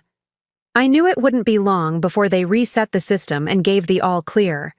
I needed another delay tactic. Just then, my phone buzzed with a call from Claudette. "Coast Guard launching now," she said. "ETA 15 minutes. Local police finally cooperating too. They'll be at the marina in 10. "They're about to leave," I whispered urgently. "I pulled the fire alarm to buy time, but it won't hold them. For long. Daya, whatever you're thinking of doing, don't. Wait for backup." But as I watched, I saw the businessman check his phone, his expression changing to alarm. He showed something to Elena, whose face hardened instantly. "We have to go. Now!" She gripped Tony's arm with vicious intensity. "Forget the harbor master. Get us out of here." The businessman nodded and spoke rapidly into his radio. Within seconds, crew members appeared on deck, preparing for immediate departure. They had been warned. Somehow, Elena's network had alerted them that authorities were closing in. I couldn't wait any longer. Tony's life was measured in minutes now, not hours. If that yacht left the marina, he was as good as dead. I made my decision and stepped out of the crowd. I moved with purpose toward the yacht, no longer concerned with stealth. My detective training had taught me that sometimes the boldest approach was the most effective. The unexpected often created crucial moments of confusion. "Tony!" I called out, waving as if greeting an old friend. "Tony Blackwood!" All three figures on the deck turned toward me. Elena's face registered shock, then fury. The businessman looked confused, and Tony's expression was a complex mixture of terror and relief. "Your wife has been trying to reach you," I continued, maintaining my casual demeanor as I approached the gangway. "Something about an urgent family matter."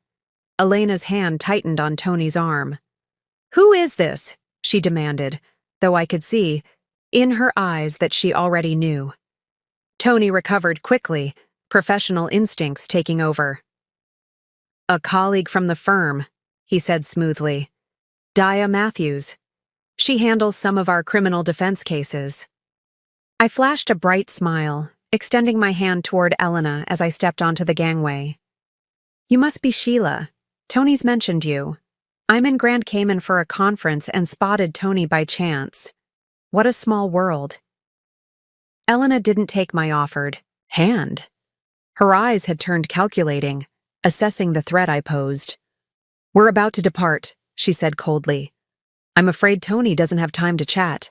It will only take a minute, I insisted, continuing up the gangway.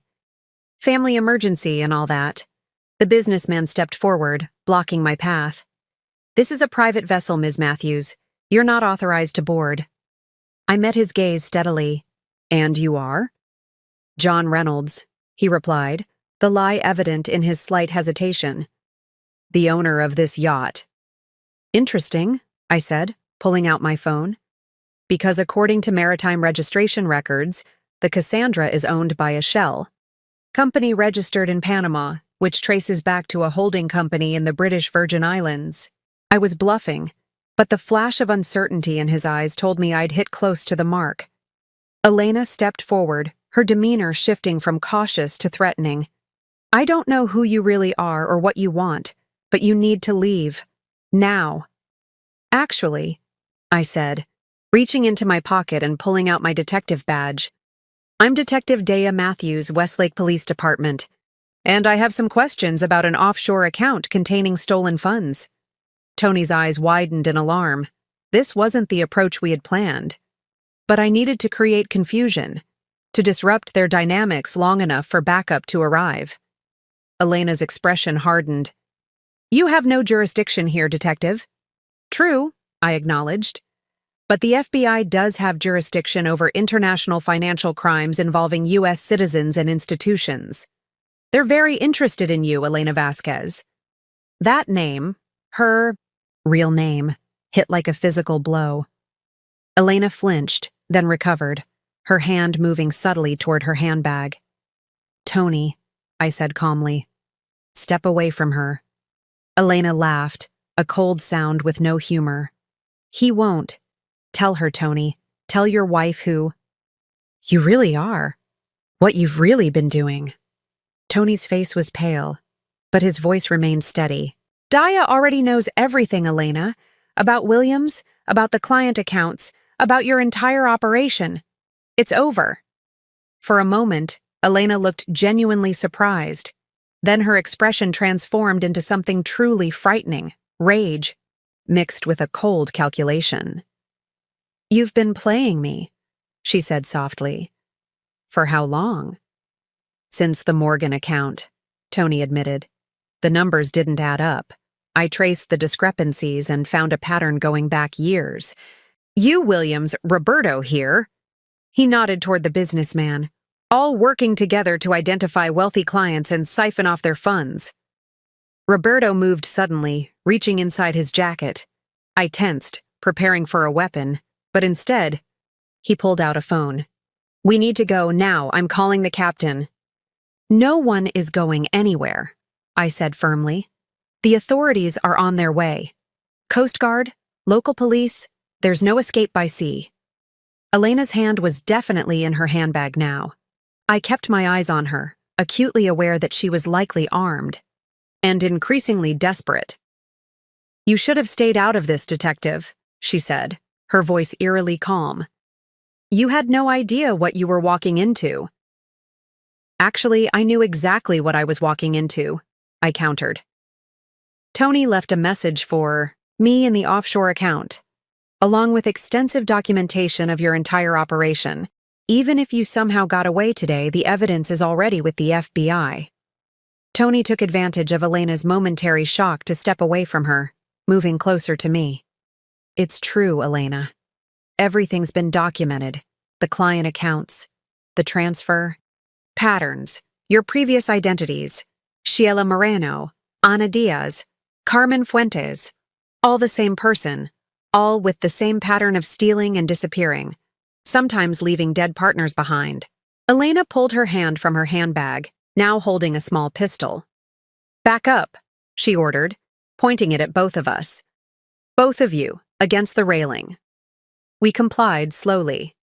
I kept my voice calm, remembering my hostage negotiation training.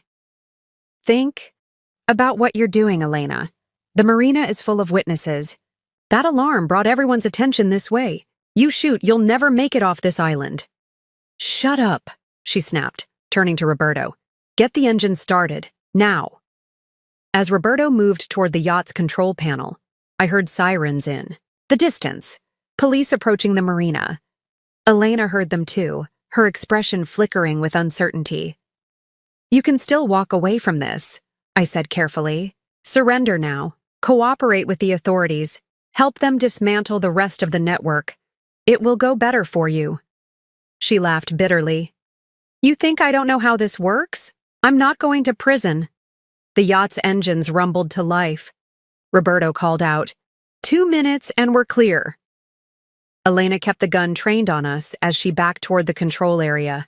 You two are coming with us. Insurance until we're safely away. I glanced at Tony, a silent communication passing between us. We both knew what would happen if we got on that boat. We'd be killed and dumped overboard once they reached international waters. The sirens were closer now, nearly at the marina entrance. We just needed to stall a little longer.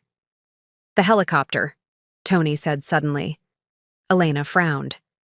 What? The backup.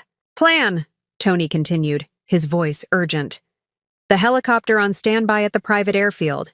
It's faster, less conspicuous than a yacht. They'll be looking for boats, not aircraft.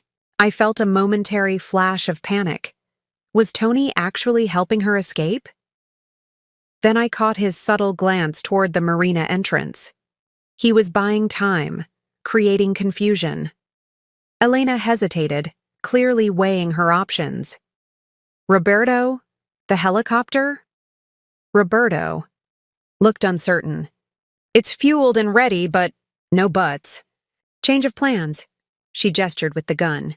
We're leaving. All of us. Now. As she turned slightly to address Roberto, Tony moved. It was a small movement, barely noticeable, but I recognized it from years of watching him play basketball. A subtle shift of weight before a quick pivot. In one fluid motion, he lunged forward, grabbing Elena's wrist and forcing the gun upward. I moved simultaneously, driving my shoulder into her midsection. The gun discharged, the bullet harmlessly hitting the air. The three of us crashed to the deck in a tangle of limbs. Roberto rushed forward to help Elena, but I managed to free myself from the struggle and intercepted him with a sweeping kick that took his legs out from under him. He fell hard, his head striking the deck with a sickening thud. He lay still. I turned back to find Tony and Elena still struggling for control of the gun. Elena was surprisingly strong, her desperation giving her added force. The gun wavered, dangerously between them. I dove back into the fray, grabbing Elena's gun hand with both of mine, forcing her fingers against the trigger guard. She screamed in pain and rage, still fighting wildly. Police! Freeze! The shout came from the gangway, where 2 Cayman police officers stood with weapons drawn. Behind them, more officers were spreading across the dock, securing the area. Elena went still, recognizing the futility of continued resistance. The gun clattered to the deck as the officers rushed aboard to secure Elena and check on the unconscious. Roberto, Tony, and I sat back, breathing heavily. For a long moment, we just looked at each other, the reality of what had just happened, what had almost happened, sinking in. Then, without warning, Tony pulled me into a fierce embrace. I thought, I'd lost you, he whispered. When I saw you walking toward the yacht, I thought she was going to kill you right there. I held him tightly, feeling his heart racing against mine. I couldn't let her take you. Not after I finally understood what you'd been doing, what you'd risked to protect me and those clients. The police separated us gently, needing to take our statements. Over the next hour, the marina became a flurry of activity as FBI agents arrived, coordinating with local authorities. Elena and Roberto were taken into custody, their rights read to them by agents with jurisdiction over international financial crimes. A medical team examined Tony and me, treating our minor injuries, bruises, scrapes, the lingering effects of adrenaline. Through it all, we stayed close, reluctant to be separated again. As the sun began to set over the marina, an FBI agent named Harrington approached us with news. "We've secured Ms. Vasquez's hotel room and found extensive evidence of her operation," he reported. "Multiple phones, false identification documents, account information for dozens of potential targets. Combined with the evidence you've already provided, Mr. Blackwood, we have more than enough to put her away for a very long time." "And the rest of the network?" Tony asked. "Williams? The others?" "Williams is cooperating now, providing names and details. We're coordinating with agencies in multiple countries to round up the remaining members of the organization. Your documentation was instrumental in mapping the entire structure." I felt a surge of pride for what Tony had accomplished, the risks he had taken, the careful evidence he had gathered, all while maintaining a deception that must have been agonizing. "What about our money?" I asked, the practical question finally surfacing now that the immediate danger had passed. "The offshore account will be frozen temporarily as evidence," Agent Harrington explained. "But since you can clearly demonstrate it contains legitimately obtained personal funds, it should be released back to you within a few weeks. In the meantime, we can authorize emergency access if needed." Tony shook his head. "We're not hurting for immediate funds. I just want to make sure it's secure." "It is," Harrington assured us. "And I want to acknowledge what you both did here. Mr. Blackwood, your work documenting this operation was exceptional. And Detective Matthews, your actions today likely saved lives. Not just your husband's, but potentially future victims of this organization." As the agent left us to continue coordinating the operation, Tony and I found ourselves alone for the first time since the confrontation on the yacht. We sat on a bench overlooking the now quiet marina, the lights of police vehicles still flashing in the distance. "I'm sorry," Tony said quietly, "for putting you through this, for making you believe I'd betrayed you." "You did what you had to do," I replied. "You protected me, protected those clients, gathered evidence that will bring down an entire criminal organization. But the pain I caused you—" He looked at me, his eyes filled with regret. "I saw your face at the bank this morning. I know what you must have felt when you discovered the money was gone, when you thought I'd left you for another woman." I took his hand in mine. "Yes, it hurt, more than I can express. But now I understand why you did it, and knowing you were willing to risk everything, including my trust, to do the right thing. That means something, Tony. It means everything." He squeezed my hand. "I meant what I said in that message. I never stopped loving you. Not for a moment." As we sat there, watching the moon rise over the Caribbean, I realized something profound had shifted between us. The betrayal I had feared hadn't been real, but the courage Tony had shown, the moral compass that had guided him through months of dangerous deception, that was real. More real than I had ever known. "Let's go home," I said softly. Tony nodded, a genuine smile breaking through his exhaustion. Home sounds perfect. 3 months after the events in Grand Cayman, our life had found a new normal, different from before, but stronger in many ways. The FBI operation against Elena Vasquez's network had been a resounding success. 17 people across 5 countries were arrested, charged with various financial crimes ranging from wire fraud to money laundering. John Williams had turned state's evidence, providing detailed information about the organization's structure and operations in exchange for a reduced sentence. Elena herself faced multiple felony charges in the United States, along with outstanding warrants in 3 other countries. The evidence Tony had gathered, combined with Williams's testimony, had created an airtight case.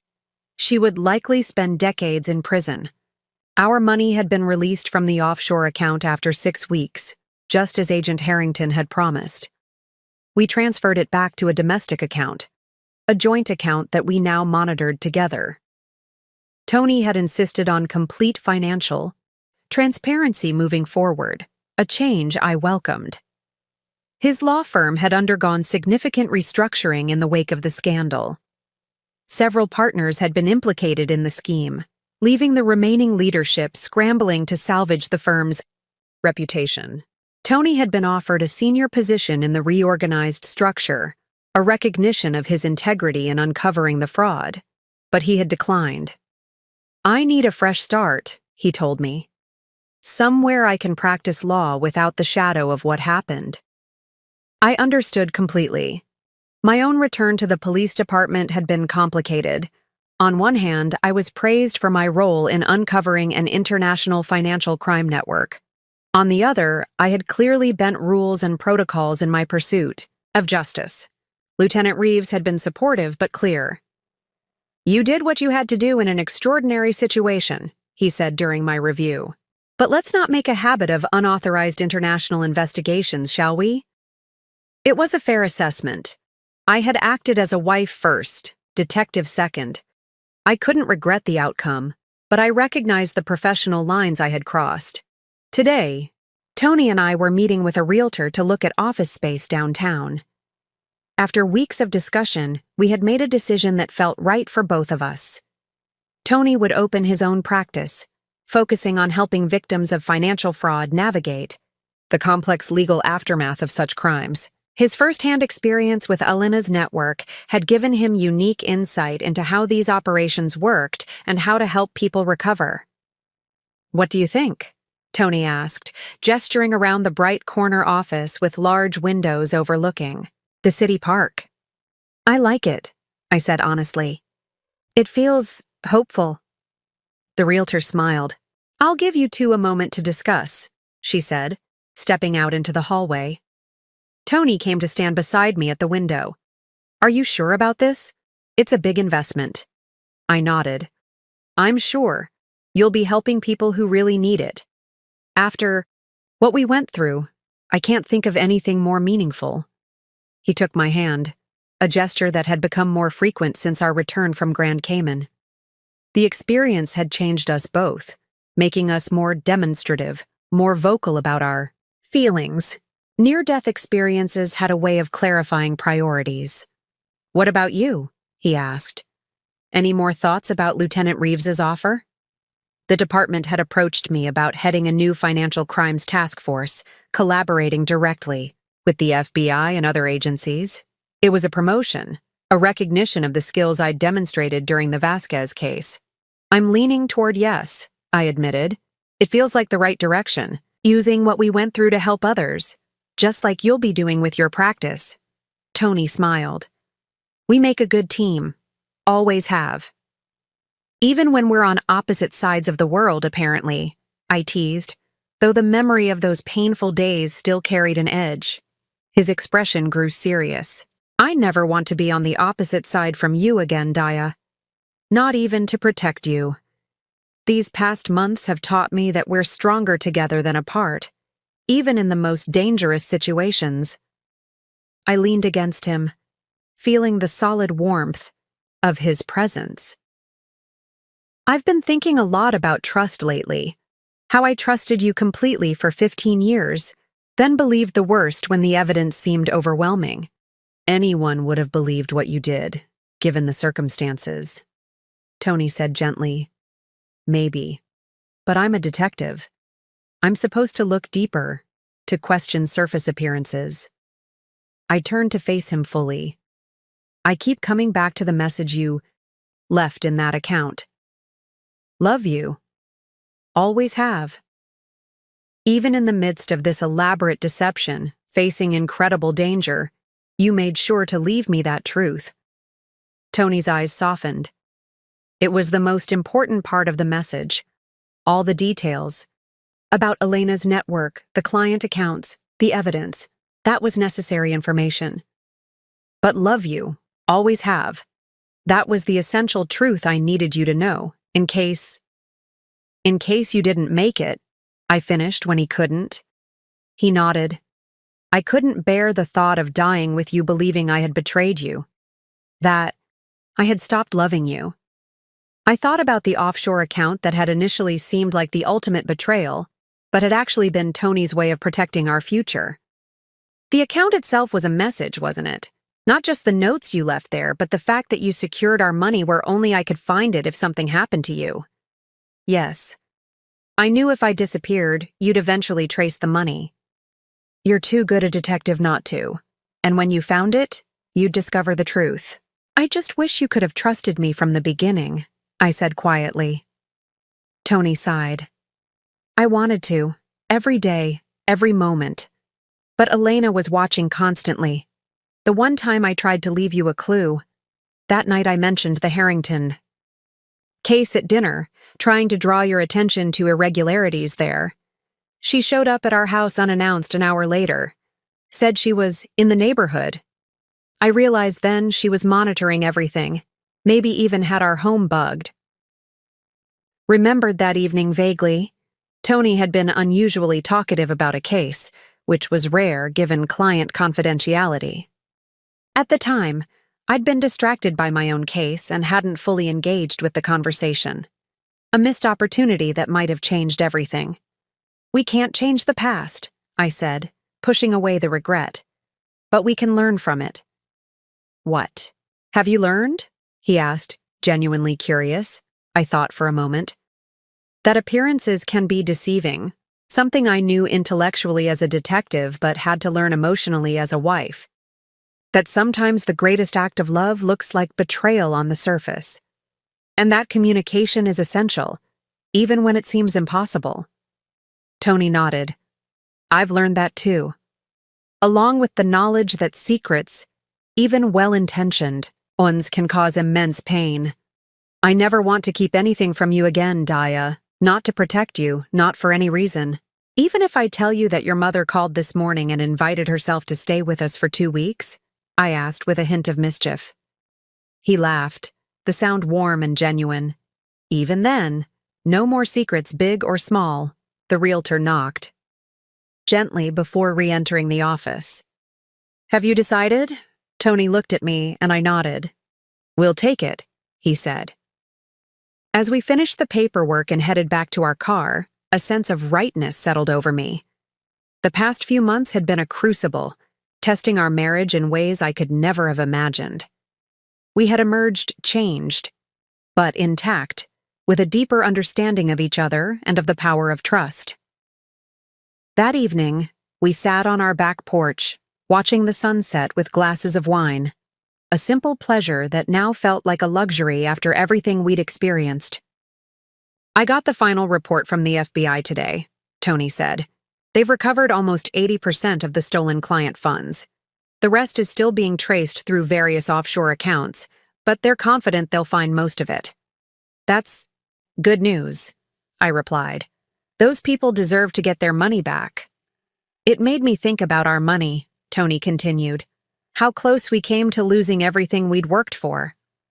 I took a sip of wine, considering his words. You know, when I first discovered the money was gone, it wasn't really about the dollars. It was what it represented. Our future, our plans, our dreams together. Losing that hurt far more than losing the actual funds. And now?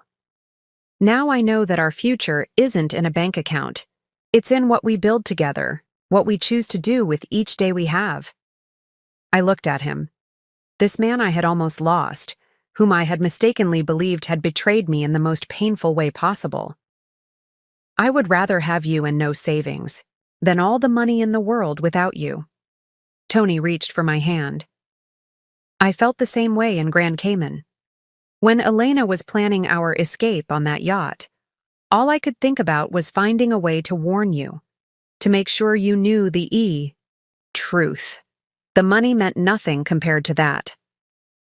We sat in comfortable silence for a while, watching as the sky shifted from blue to pink to deep orange. Do you ever think about what would have happened if you hadn't found the message? Tony asked eventually. If you hadn't come to Grand Cayman? The question sent a chill through me despite the warm evening. Sometimes, I imagine Elena would have followed her usual pattern, taken the money, eliminated you as a liability, Disappeared to create a new identity somewhere else. Tony nodded solemnly. I knew the risk when I started gathering evidence against her. But I couldn't stand by and watch her victimize more people, not when I had the ability to stop her. I squeezed his hand. That's one of the things I love most about you.